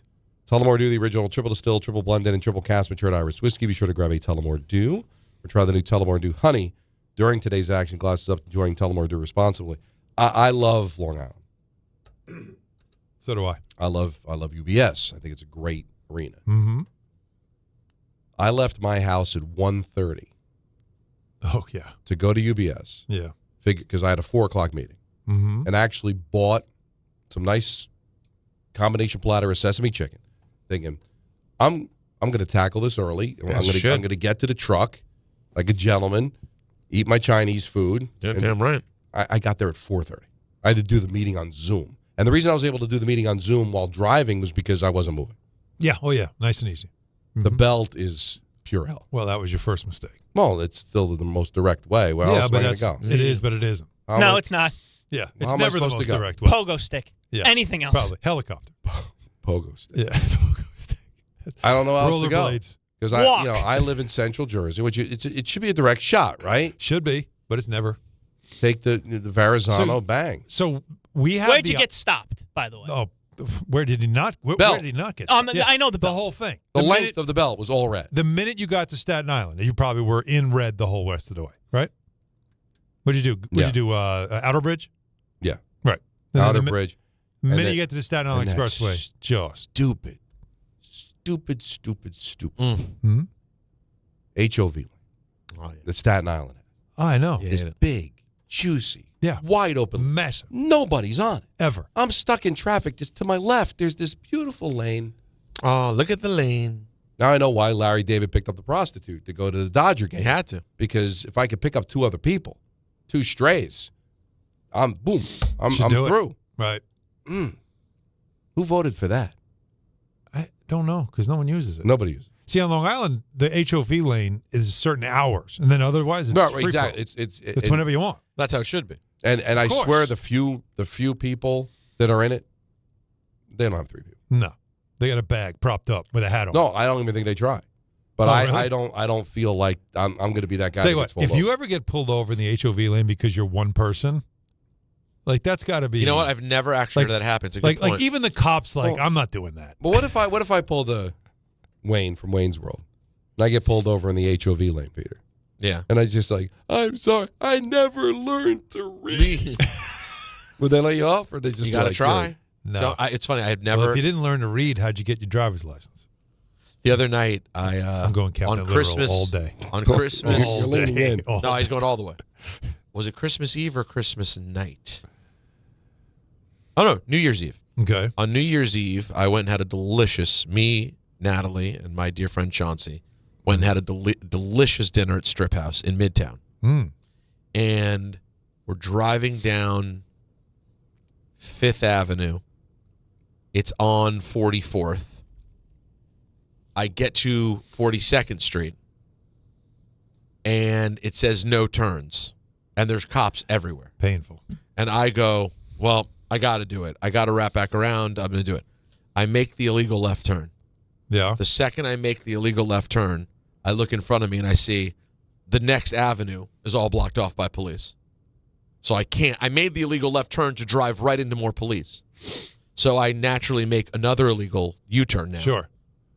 And now I make the illegal U-turn to where there's police stopping you going forward, and it says no left turns. So I've twisted myself into complete illegalness where all I can do is continue to do illegal things to try to get out.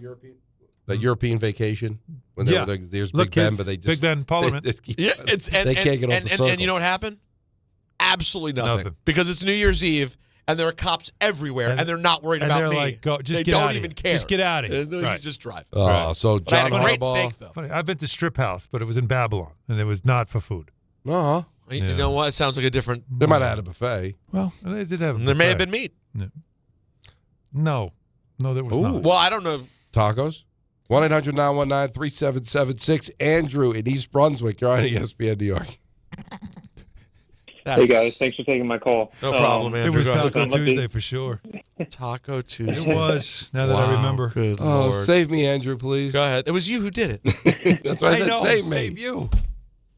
Go ahead, Andrew.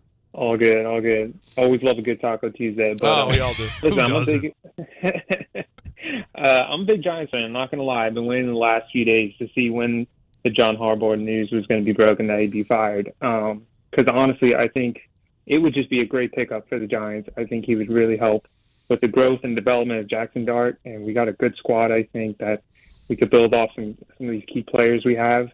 But I don't know, man. I'm not all that confident in Joe Shane, and I honestly want your guys' thoughts on what are the odds he probably botches this, like just messes it up. Well, the only way it gets botched, and this would be very interesting, Andrew, because this is what I was kind of curious about.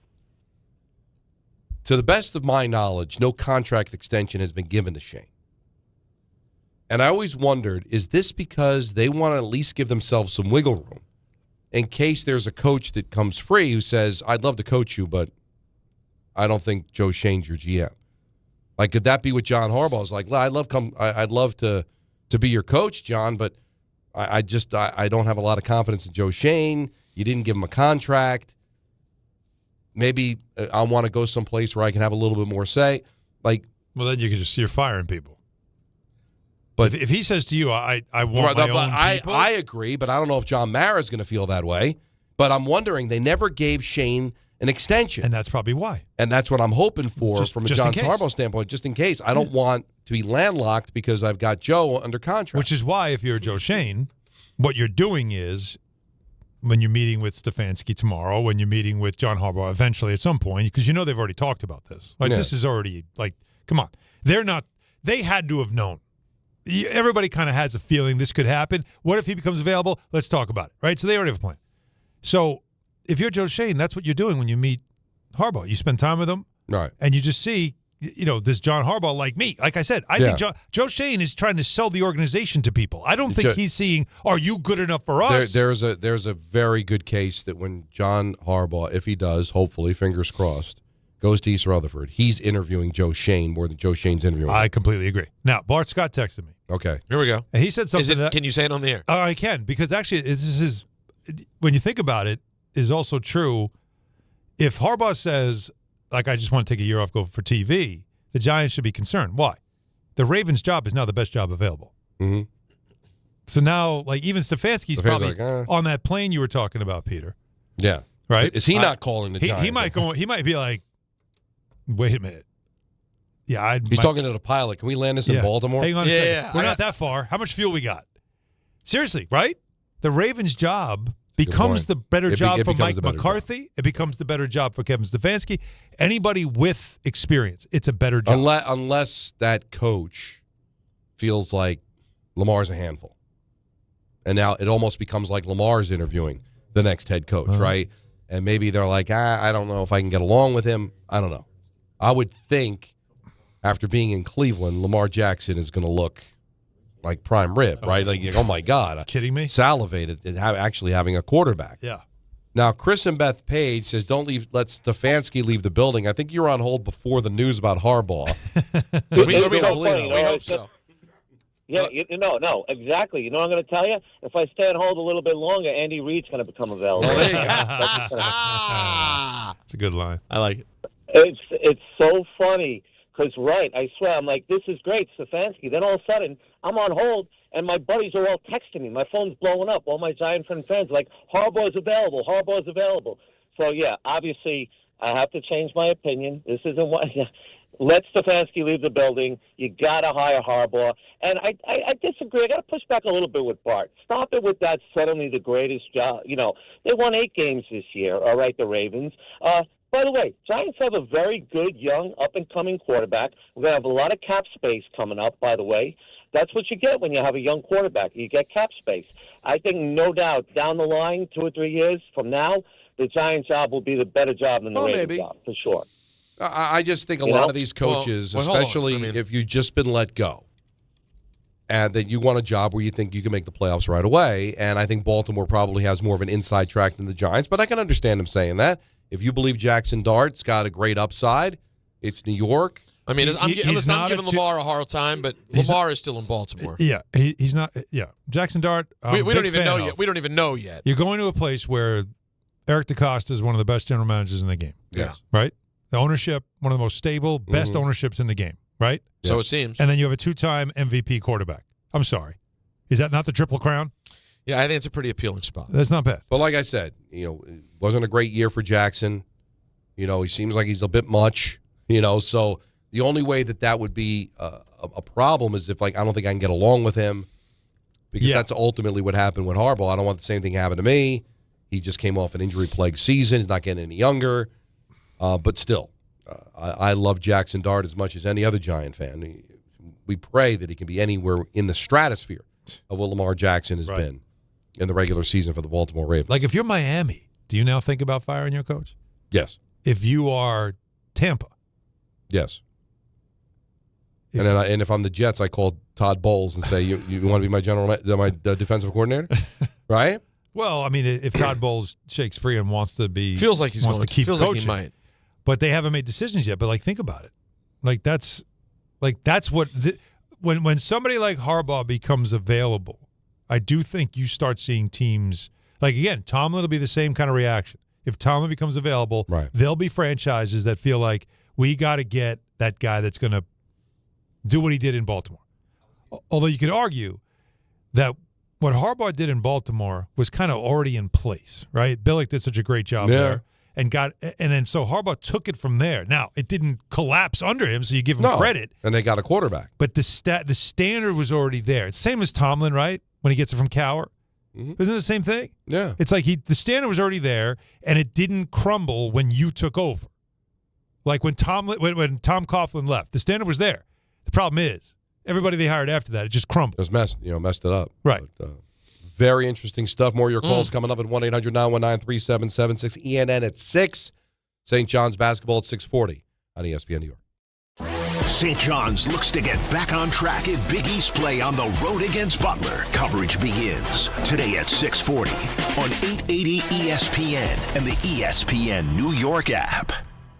Hey, New York and New Jersey, Boost Mobile has an unlimited talk, text, and data plan that's only $25 a month forever, meaning you'll only ever pay $25 a month for the rest of your life. Who wouldn't want unlimited wireless when it only costs $25 a month forever? If you don't, you must be one of those people who enjoy overpaying for their phone plan. $25 a month forever is truly as good as it gets, so go online and switch now at boostmobile.com. After 30 gigabytes, customers may experience slower speeds. Customers will pay $25 a month as long as they remain active on the Boost Mobile Unlimited plan. This is DiPietro and Rothenberg. Let's go to Dan in Jersey. Spent the last week in Italy. I don't know if you guys have ever been to Italy before, but it is fantastic. I went to Florence, got a nice beefsteak alla Florentina. Best steak I've ever had in my life. Nobody cares that you were in Italy. Got a steak at Florentina. Oh, no. Keep with the Giants. I'll start talking to the Giants. No. We got nothing but time, Dan. Tell us about the great steak Florentina when you were in Italy. This is DiPietro and Rothenberg. Quite frankly, I don't like the way you're treating me. I don't like you right now, quite frankly. Morning Start with DiPietro and Rothenberg. Weekdays from 6 to 10 on ESPN New York and streaming live on YouTube. Rich Eisen here. LinkedIn Jobs is stepping things up with their new AI assistant so you can feel confident you're finding top talent. Get this. Employees hired through LinkedIn are 30% more likely to stick around for at least a year compared to those hired through the leading competitor. Hire right the first time. Post your job for free at linkedin.com/Eisen, then promote it to use LinkedIn Jobs' new AI assistant, making it easier and faster to find top candidates. That's linkedin.com/Eisen to post your job for free. Terms and conditions apply. And promote it to use LinkedIn Jobs' new AI assistant, making it easier and faster to find top candidates. That's linkedin.com/Eisen to post your job for free. Terms and conditions apply. You still thinking job change in the new year? Yeah, I need something that's in high demand and more stable in this economy. IT? Yeah, cybersecurity, maybe even AI. That's what I did. Really? How? Went to My Computer Career. You don't need any prior experience, and you could start your new career in a matter of months. A lot of IT pros go to school there, too, to level up. Sweet. Are classes online or on campus? Both. Wow, I'll check it out. Thanks. Make this your year. Take the free career evaluation now at mycomputercareer.edu, an Elite CompTIA certification partner. Financial aid is available to those who qualify, including VA benefits. New York Presbyterian treats more heart patients than any other hospital in New York. From common to complex conditions, our cardiologists and heart surgeons are pioneers in advanced heart care, leading the way in minimally invasive treatments for faster recovery times. Find a doctor at nyp.org/heart. Stay amazing. New York Presbyterian. New York Presbyterian Hospital based on U.S. News and World Report 2025 to 2026 Cardiology, Heart, and Vascular Surgery Rankings. Hey, fans! Welcome back to Fansville's Cheers and Tears. Oh. Okay, so like everybody deals with losing, right? To a rival on a last-second field goal. Whatever, it's fine. I'm totally fine. But I cope with losing with an ice-cold Dr. Pepper. Those 23 flavors are like so delicious. They totally wash away the pain of your college football team taking a big fat L. College football, it's a pepper thing. Switching to Progressive is a game-winning call. And that reminds us of other game-winning calls in the history of sports. So it was the fourth quarter and we're down by 5. Sweat pouring down my face. Suddenly it hit me. If only I could wrap part of the towel around my forehead. And that's how I became the first basketball player to wear a headband. Okay, not really a game-winning call, but it was a good call. You can make one too. Switch to Progressive and you could save hundreds. Progressive Casualty Insurance Company and affiliates, not available in all states. The College Football Playoff Semifinals on ESPN Radio. Thursday in the Verbo Fiesta Bowl. From 47 yards, he got it! Ole Miss faces Miami. And it's intercepted! It's going to be a Miami pick six! Then on Friday in the Chick-fil-A Peach Bowl. It's Indiana, Oregon. The College Football Playoff Semifinals, 7 Eastern. Thursday and Friday on 1050 ESPN and the ESPN New York app.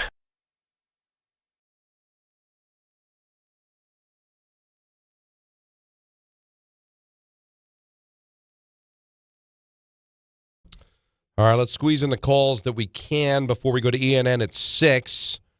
1-800-919-3776. Let's go to John in Miami.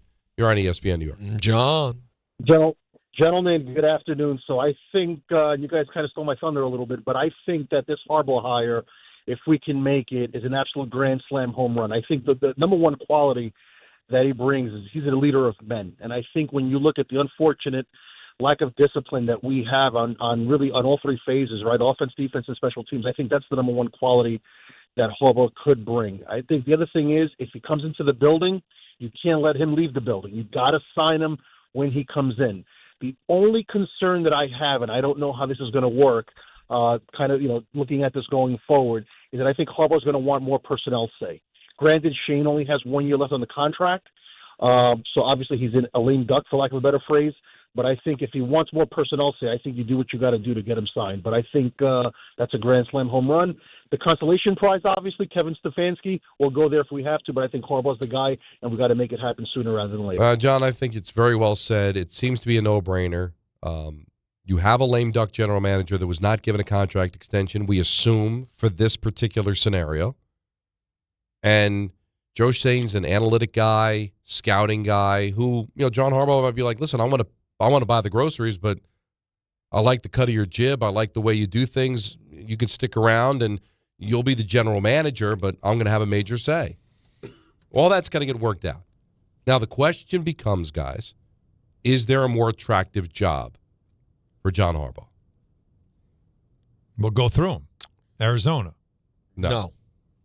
Potentially. Cleveland. No. We're going through them. Well, I mean, it's a really talented defense. But no quarterback. The quarterback now. situation there is a disaster. Yeah, but how could you go somewhere with no quarterback? Right. What else is officially open? And in division, by the way. Well, I guess Tennessee. So right? Tennessee. Quarterback. Raiders. Tom Brady. Which Raiders don't have a quarterback, but they have the number one pick. They have the number one pick. Number one. So if he likes a pick, if he loves Mendoza or he loves someone at the top of the draft, that could be appealing, right? Like Vegas is an appealing market to be the guy who goes out there and makes that thing. But it's also the Raiders. Like, it's the Jets. Yeah, it's a wackadoo owner. You never get. Well, you do have Tom Brady, though. Yeah, that doesn't. How's it going so far? Yeah, apparently the stories today is a lot of dysfunction there. Like, I don't know if that's a good thing or a bad thing, or how it's going to be perceived by Harbaugh.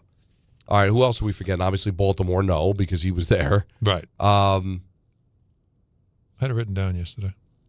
Yeah, so Cleveland. There was a couple of I said Arizona. That was one yesterday. Right. That was one yesterday. Yeah. Raiders were yesterday, right? Yeah. Let was yesterday. Mentioned Cleveland. And then the two Tennessee. Giants, Tennessee, right? Baltimore's one, so we're missing one more. Mm-hmm. Let me just pick up the. Who's? Oh, Atlanta. That's Atlanta. Right. Atlanta. Again, the quarterback situation Great in owner. flux. Penix has got bad knees, but it's a very, very winnable division. With all their issues, they finished tied for first. Now, Atlanta cleaned house, but they have a really good owner. It's a great it's a great division to be in. They do have a good roster. There's a lot of talent there. Like, Stefanski's one that you could see going there as well. He could consider that. He does have some history with Cousins. I just feel, and this is made up, but in my mind, if you're John Harbaugh, I feel like you're only thinking about going to a big-time franchise. You want brand name?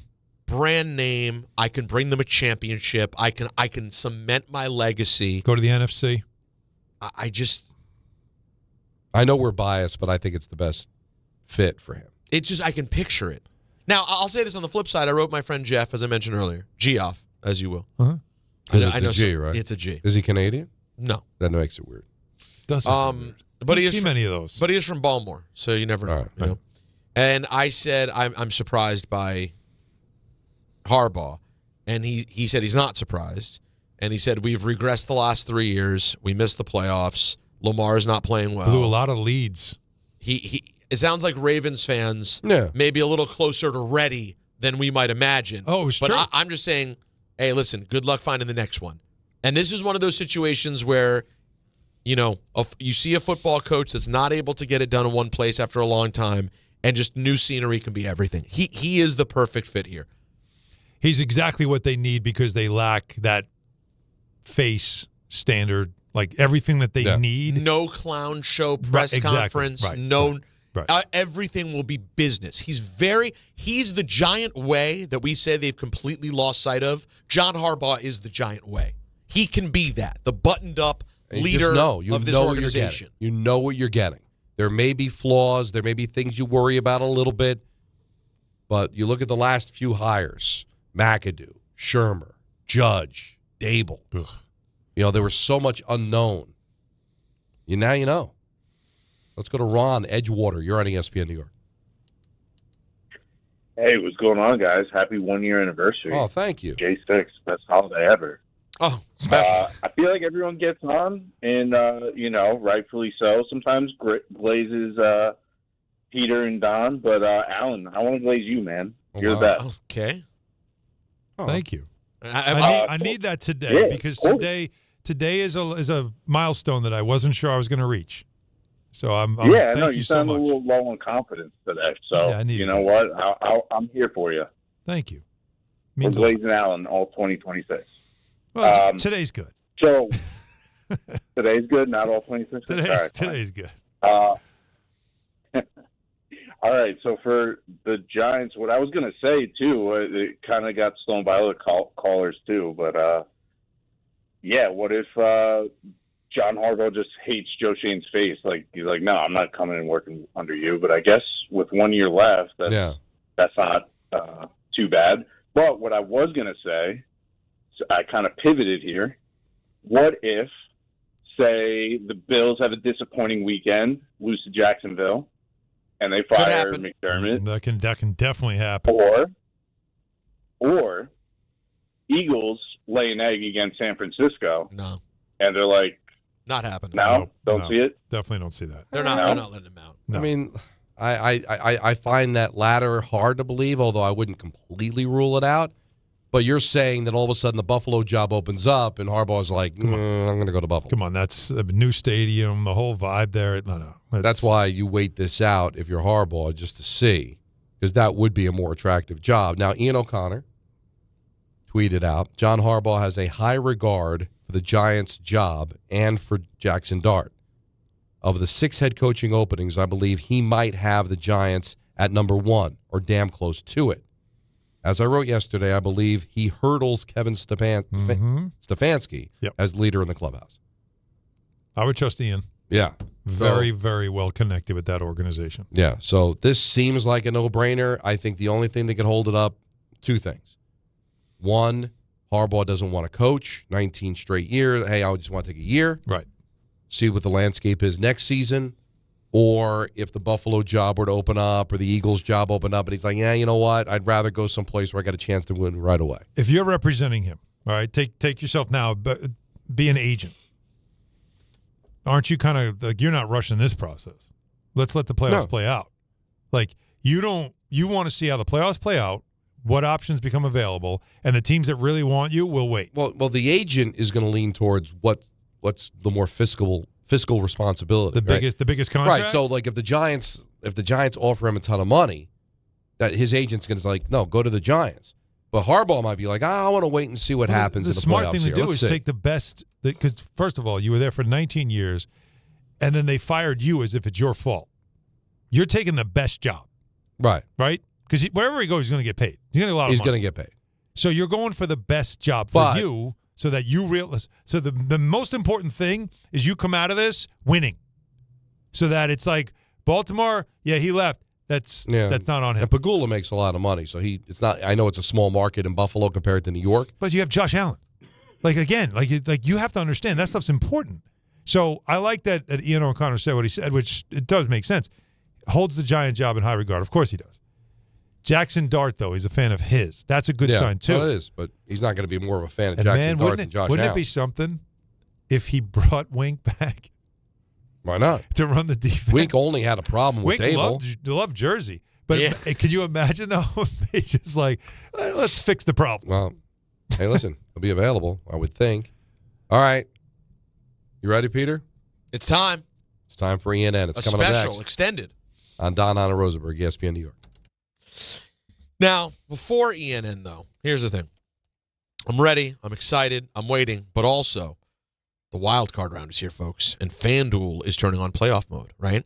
All customers get a profit boost pack every NFL playoff game day, all right? Each game day during the wild card round, you'll find a pack loaded with multiple profit boosts waiting for you in the app. Pick the matchups you believe in. Now, I'm feeling the Bears this weekend. I'm not going to lie to you. I'm sorry, Ballard. I am feeling the Bears.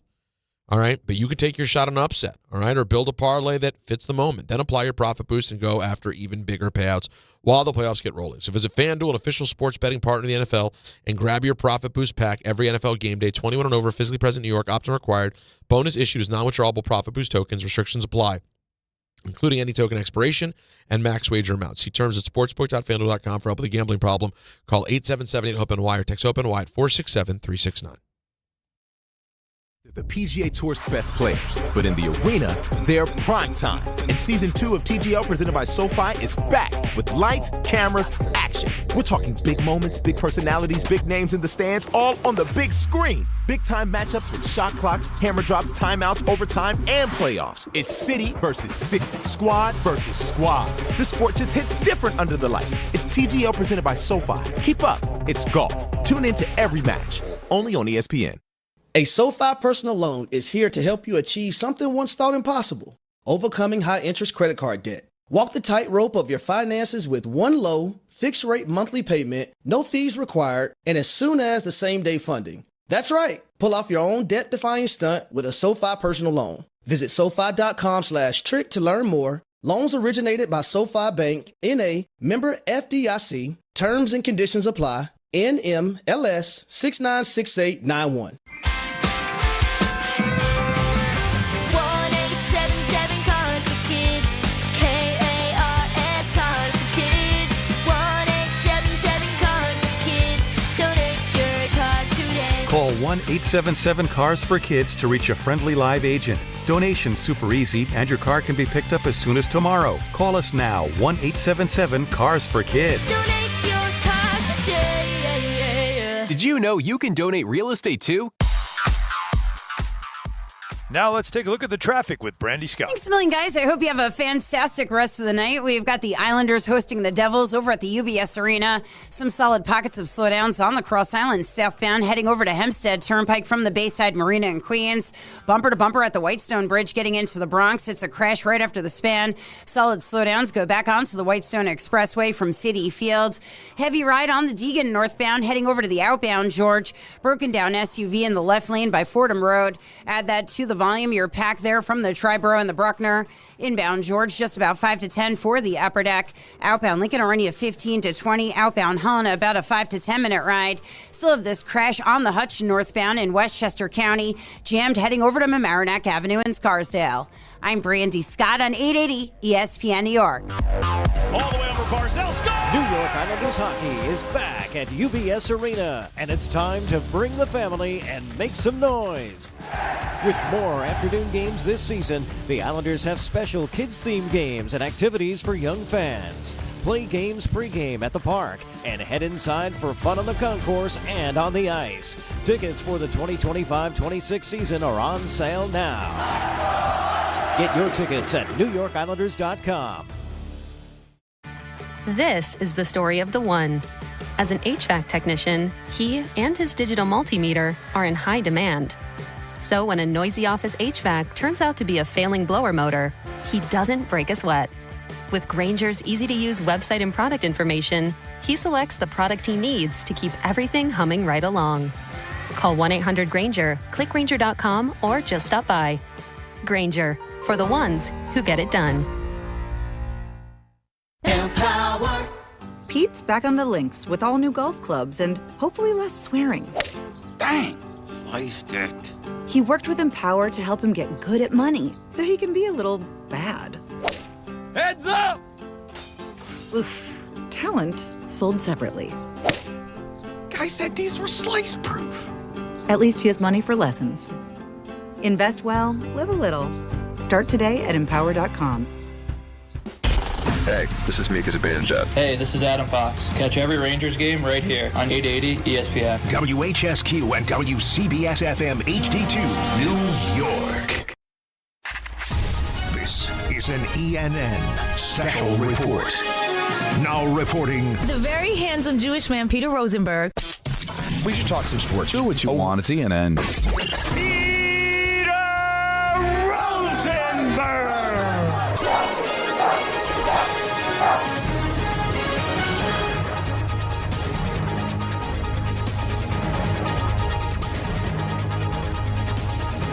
You bet your ace. Hi, everyone. Welcome to ENN. Hello. Ray Rowe. Click! Why won't you click? You ever watch YouTube? Went through it again. We took the kids to Pennsylvania for the holiday light show. Mm-hmm. So we had to change the car seats around to fit Declan. Oh, boy. That'll be the death of me. The car Changing seat. the car seats. Yes. I've gotten better. What like, you have different car seats. You have bigger kids. But you're in boosters now, right? Yeah. How? But just Front trying facing? to get the click. You know, trying why to won't find. you just click? Yeah. I've gotten pretty good at the click. I had to do it. I've had to do it a bunch because I borrowed. I know I'm way better at it than I was, but it's still like. Now, you guys have more modern versions of the car seat now. You had to see back in like 2002. 2001. Did you in 2002? Do they still have those two little metal bars that you could click into? Metal bars in the seat, in the actual car, in the car. Oh yeah, the base, and then you can click it in. But there's two little tiny No. In the car. Yeah. Oh, when you dig in the seat. Not at all. The newer cars started putting those little metal bars in there. and they're built in, and you click into. And you got to really get. But even that's a challenge. You got to jam it. Those were the newer cars. But back in the days, if you had like an older car, I was just an honest sports writer at the time. Like that, especially in the summer, Don, in the humid summer, and you realize that you took the car seat out for whatever reason, you had to go to Home Depot, whatever, and now I got to put the damn thing back in. Oh, forget it. And it's just baking in the car, and then the metal belt buckle catches your leg. Oh God! And now you burned. Oh, it's just so my son learned every curse word possible because of that time. My good people, my good friends at MB White Plains. I'm a big fan of the Pepe Auto Group. Of course. My guy Jimmy at Mercedes-Benz White Plains. Who isn't? Let me borrow. I had to get some stuff done to my car, and he gave me the bigger one, the GLS. I have the C Series, which is, I got to be honest, it's a beautiful car, runs great. I've had no issues with it. Flex. No. Flex, I should have gotten a bigger car. Oh. And I was being that guy, and I wanted to save a little money, and I wanted to I don't want to have to pay for the more expensive garage and all that stuff. And I had the smaller one, and I just drove the bigger one. I used to think that parents, when they had kids, they immediately ran out and got a huge SUV or a van. I'm like, all right, everyone, calm down. I was wrong. It makes such a difference having the space. We drove back from Vermont, and guys, I don't know if you're aware of this, but my vacation looked something like this. Lose the job that I've had for 18 and a half years on the last day before break. And then basically spend the next 2.5 weeks launching a podcast while everyone in my family got sick. That was basically what my quote. Sounds fun. It was a great few weeks. But we did take a little trip to Vermont. And on the way back, I got sick. And Natalie drove, and I had to sit in the back seat because I was just not up for driving. And I sat in the back seat, and I'm like, this sucks. This sucks. This is why I needed another 6 inches right now. I need 7 inches. My legs have nowhere. I'm not a tall man. I didn't mean for that to be that good a drop, but congratulations. Love it. So anyways, I borrowed the GLS from my MBY. Oh, it's tremendous. Oh. Got to do it. I gave it back today, though. Didn't feel great. No? I'd like to say good evening to Alan. It's right in your app. That's close. And good evening to Don. If it was up your app, you'd know. That was a great follow. And this is my find. I take credit for this because Don was playing us some videos, and I said, oh, no, I need that. I'd like to say good evening to Marco LaGreca. Holy cannoli! Yes. That, you know what? March comes. That might be. He was opening one of his gifts. So it's nobody's business what it was. Why not? Why not? Yeah. Because I don't want people to judge me on, what do you mean on judge? the gifts. Every parent has done that. Santa felt like giving a subscription to Penthouse Letters. Yeah. Well, either way, he was very excited. And then I don't know where he got holy cannoli. I've never said that. He's going to be, you know what? Honestly, where did he get that? I don't know. Is he a 75-year-old commentator from the Midwest? But you could hear already that he's going to be a play-by-play guy. That's it. Right? That's it. Holy cannoli! And now, by the way, you're going to have to honor that now with a call soon. Here comes the pitch. No, you're going to have to call a goal with a holy cannoli. Is there a good Devils player name that could work well with holy cannoli? No. I mean, the Mammoth have a guy, Carconi. Yeah, but that wouldn't be good. Holy Carconi? No. That wouldn't go over well. That's such a great call. That's a great call. I heard it when, what are we doing? We need this drop immediately. Ian Ends tonight brought to you by our friends over at Ramsey Mazda. Now, let's get into the foosball of it all, not to be confused with football. Before John Harbaugh shook free, if you're late to the program, John Harbaugh needs a job.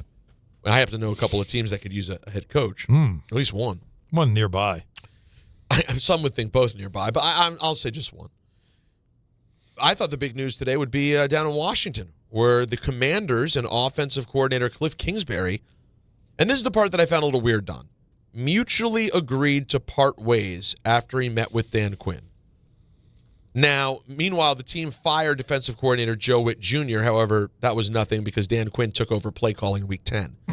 But it's just a little unusual to have had a successful offensive coordinator who has not yet been offered another job. And no, we're not finding out he's interviewing for jobs. We're finding out they mutually agreed to him leaving. Don, am I wrong for thinking that's odd?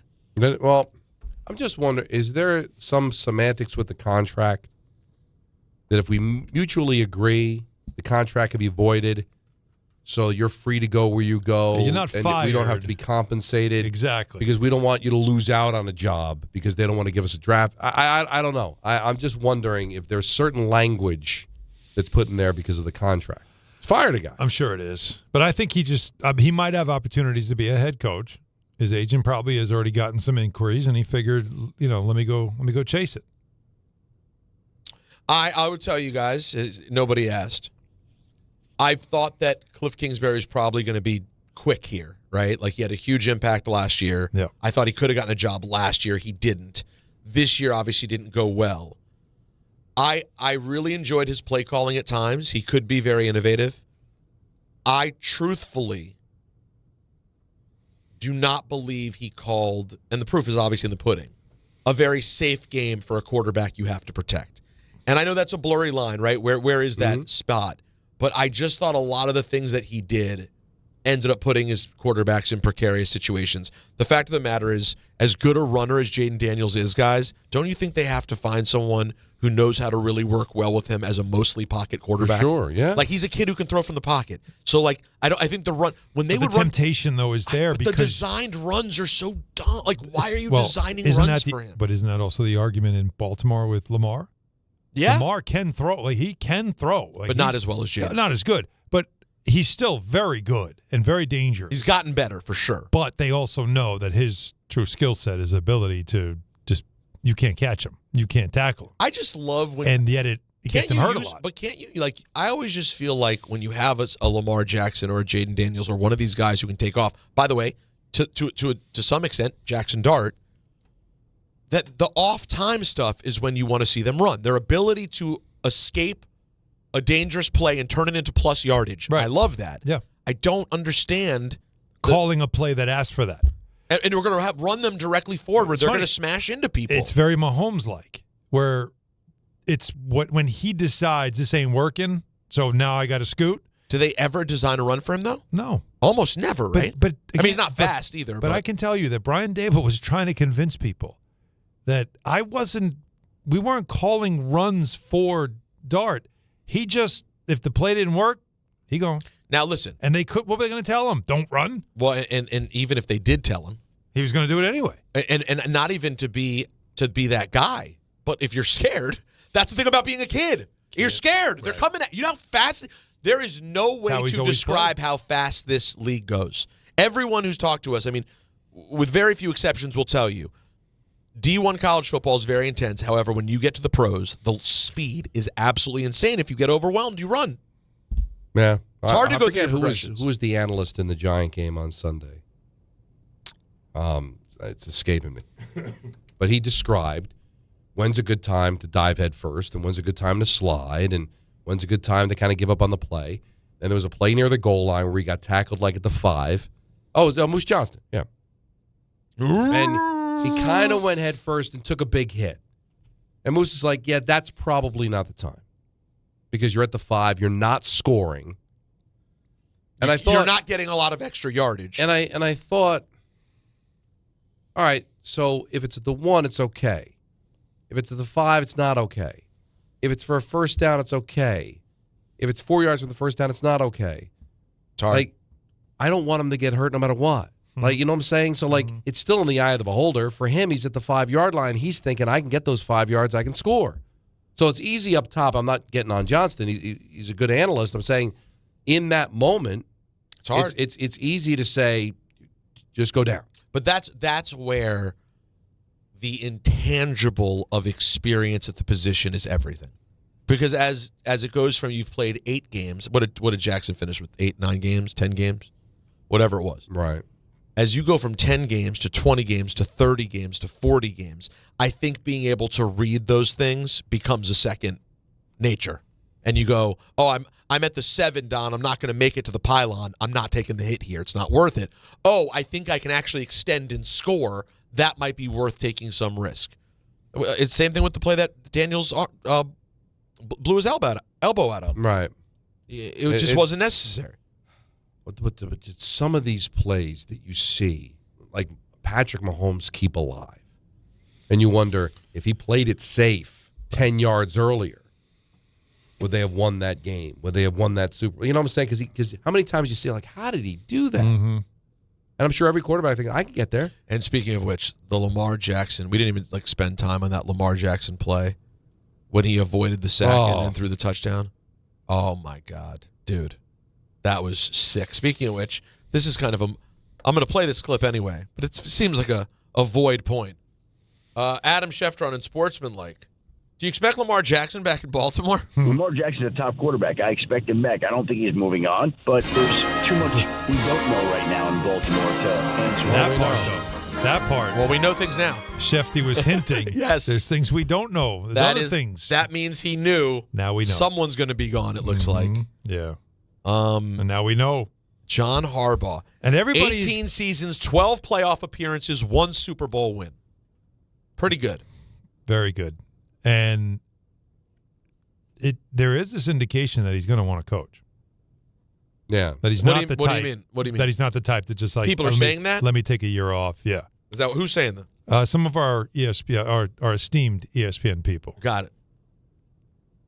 That I texted one just to get a feel, and he said no. He needs to coach. What Harbaugh's around 60? 63, 60, early 60s. Like, this is your prime as a head coach. You know, I know that's gotten a bit I younger. mean, he's already been coaching for almost 20 years, but right? Yeah, but you're still in your early 60s. But what's he got left? Look at Pete Carroll, who had a great run, right? Then did he take a year, or did he go right to the Raiders? No, he did take it. I don't know if he took the year, but he did get an offer. Right. Then he did the Raiders, and he lost it. Lost it.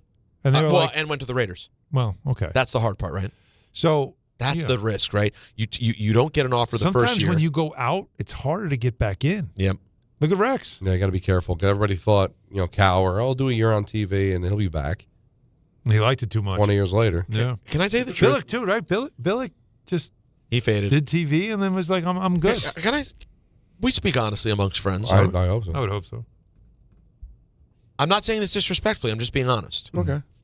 For how impactful he was as a head coach when he won a Super Bowl with the Steelers, I got to tell you, I'm sorry. I think you guys may agree with me, but though you're both nicer than I am and you wouldn't say it. What's that? Cowher's now been on TV for 20 years. I think it's a pretty unmemorable TV career. I'm sorry. I don't think of it. He's not Jimmy Johnson. He's not Terry Bradshaw. He's not the memorable. Why not go back? You're going to end up working every week anyway. He didn't want to coach that's again. The problem with that, it's not, to me, it's not even about Cowher. You have so many people doing that. Right? It's hard to stand out. And so it's really hard. You mentioned, he's fine. He's totally fine. You mentioned Jimmy Johnson on Fox. Well, he's got Howie Long. He's got Michael Strahan. So I think Jimmy Johnson's done a great job. He has done nothing on television that will ever even come close to his coaching career. Mm-hmm. So it's hard to be memorable when there's 4 or 5 other talking heads. And you only have, how much time do they have when they have those spots, right? It's only the pregame show where you really have something. You tell a couple of stories. Right. But you're not really, for the coaches, you're teaching. You kind of remember Gronk because he's silly, and you kind of remember Bradshaw because he's goofy and is going to say something funny. Oh, does it bother anybody? Does it bother anyone? Or is this too inside baseball as a broadcaster? I love it. I love where you're going. That after all these years, and the guy, he's still doing fine, but he is aging and slipping a little bit. Why do they have Terry Bradshaw calling the highlights? It doesn't make any sense. You always have the broadcaster call the highlights. Why does Bradshaw? He calls every high. Is that it? Because he's trying to catch up with the play. I know. Maybe it's crazy because he says maybe every now and then he'll just say something crazy that he just goes off into his whole, his whole. And thing. I don't mind him on TV. He's fine. He's fine. Yeah. I'm saying, my point is, it's weird that Cowher, like after 5 years, I'm surprised he wasn't like, hey, the TV's been cool. I'm not going to be John Madden. Let me go coach and try to win another Super Bowl. Wasn't there was a time though.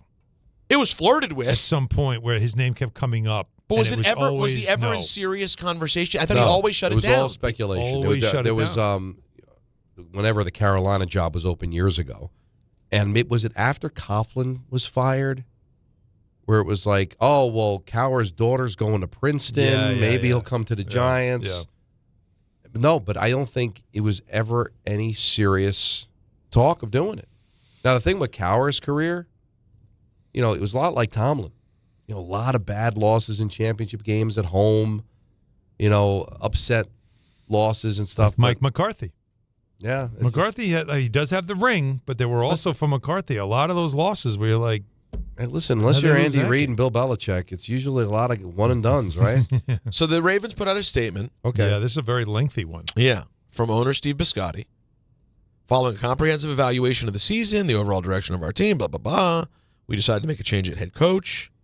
This was an incredibly difficult decision given the tremendous 18 years we've spent together and the profound respect I have for John as coach. And most importantly, this is, by the way, just like the statement I got from Hot 97 after 18 years. You did? Oh, yeah. very 4 similar. paragraphs? Very similar conversation. Yeah, it wasn't an eighth of this. This was very difficult to say. Yeah, especially, what's this exact language? Given the tremendous 18 years we spent together. That didn't get said.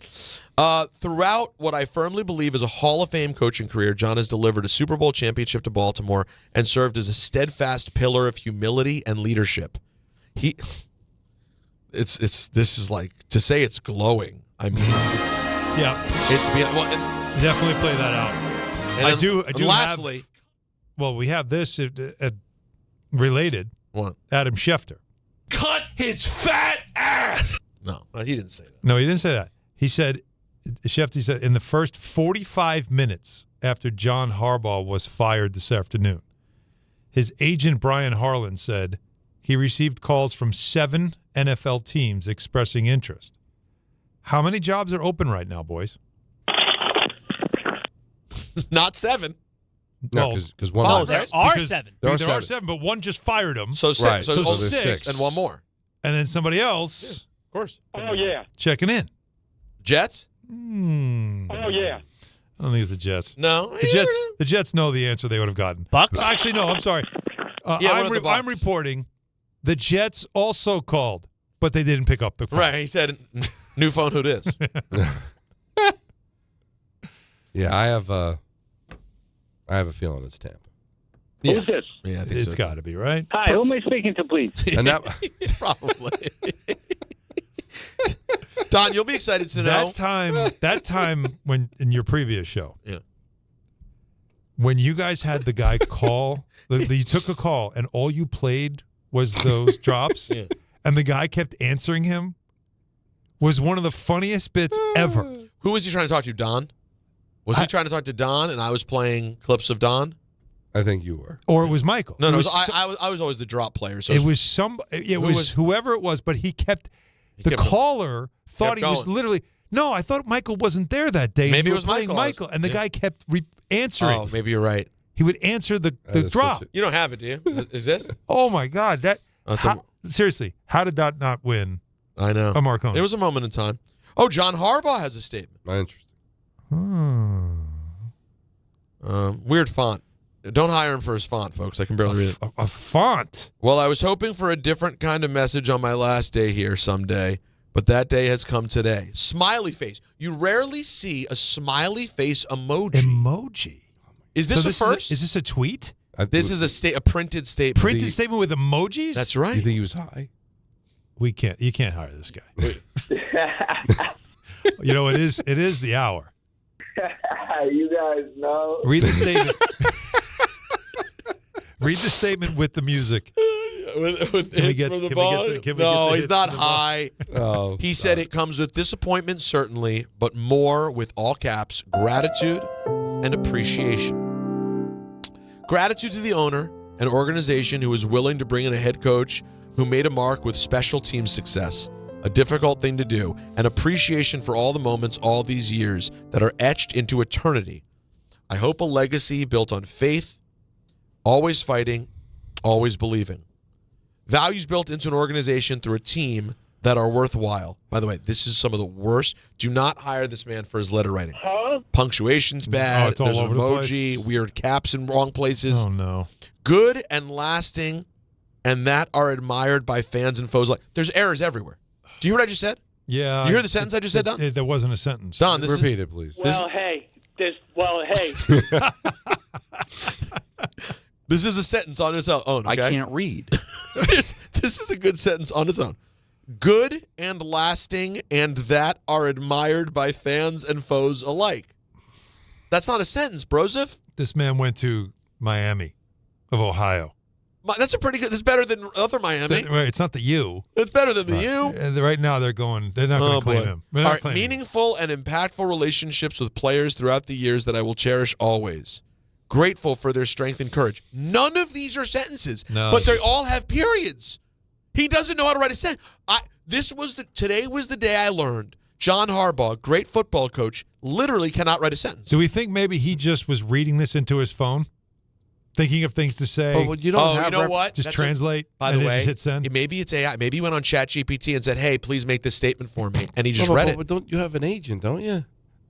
I know. This is The crazy. agent's phone's ringing off. He has no time for this. Here's another sentence. Loyal partnerships in this wonderful building that grew into strong friendships through the toil and tempest of the job every day. Toil and Does he know tempest. that those aren't sentences? I remember He's that saying game the from Atari. You need a predicate. He's never getting to the end. What's the action of the sentence? No, there's none. This is just a stream of consciousness. Mostly to my treasured family, my Ingrid and my Allison, Yeah. who are beyond compare in every way, and the loves of my life, and my close-knit family and good friends who stick with you no matter what. Again, not a sentence. It's okay. Finally, to the author and finisher of our faith, gratitude for a journey beyond anything I could have dreamed of on my own. All is well with my soul because of the good God who guides and sustains me. And this, folks, this statement is why John Harbaugh is a great coach, because he never talks enough for you to know that he's a blithering idiot. I mean, he's emotional. No, he's just. But this isn't. My point is, he doesn't talk a lot. He's a leader. He shows you what he does on the football field and leads men. Fast. Put this out. We have representation. Maybe a bit rushed. You got to have some people. That'd be something to be a headline. You know, like if we fast forward 5 years from now, and for some reason, like Bill Belichick, never gets a job, and he goes back. He's coaching Toledo, and we find out because it was this statement that all the NFL owners are like, no, we can't hire him. Can't hire this guy. Can't put two sentences And right now, together. Baltimore's like, do you see what I mean? Lamar. Do you see what I mean? Lamar's like, he talked to me like that every day. I didn't know what the hell he was saying. He's so good at the podium, though. Well, yeah, the podium. It's just that was crazy. Anyways, all right. So John, in case you didn't know, guys, John Harbaugh is out now. Here's Adam Schefter, also on Unsportsmanlike this morning, on Joe Burrow's future.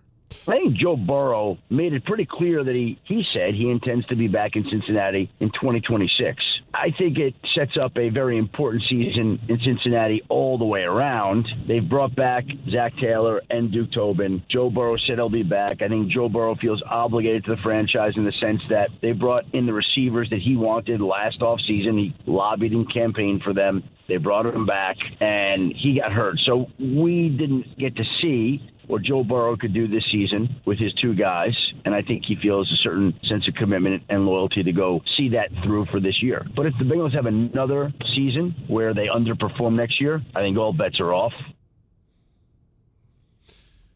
Hey, by the way, I also want to remind you guys, do you remember when the Burrow had the press conference and there was the conversation, and yeah, I was the no fun who said he's going nowhere for a year. He's not. Yeah, but his whole boo-boo face. Yeah, he was just having a bad. You didn't like that? You No, I just knew it. He was just having a bad time. He was having a bad time. He came back, and then it didn't go great, and he was bummed out. And people are like, "Oh, is he going to leave?" He's not. They're not letting him out. They've been very good. They made it to a Super Bowl. This isn't a complete disaster generally. Well, the franchise is a mess, though. We don't. I know. Well, they don't spend money, and we're not sure they have the head coach. But he has two of the best wide receivers in the world, even if one of them doesn't have any use for him. What? And that's his boy. Is it Jamar? Yeah. Jamar Chase. I have the comp for everyone. Joe Burrow is to Jamar Chase what Don LaGreca is to Andrew Gunlin. Joe Burrow loves him. He's got no use for him whatsoever. Right. Jamar just think, you know what, I'm good. But he still loves him. But just like Don and Andrew, the love is still going. It won't stop. No. But you just know. No matter how many dinners you get invited to and I don't. Yeah. I'll still love him. It's exactly right. This is a thing. The love is real. All right. Are we just going to just go all the way to St. John's basketball, by the way? That's what we're doing. We got 6 more minutes, Hello? baby. Oh, Six, my God. This is an extended ENM like you dream. You know, It's big, dream it's about? long, it's everything. Yeah, Jennifer Hart tweeted, it looks like John Harbaugh had Jim write his appreciation tweet.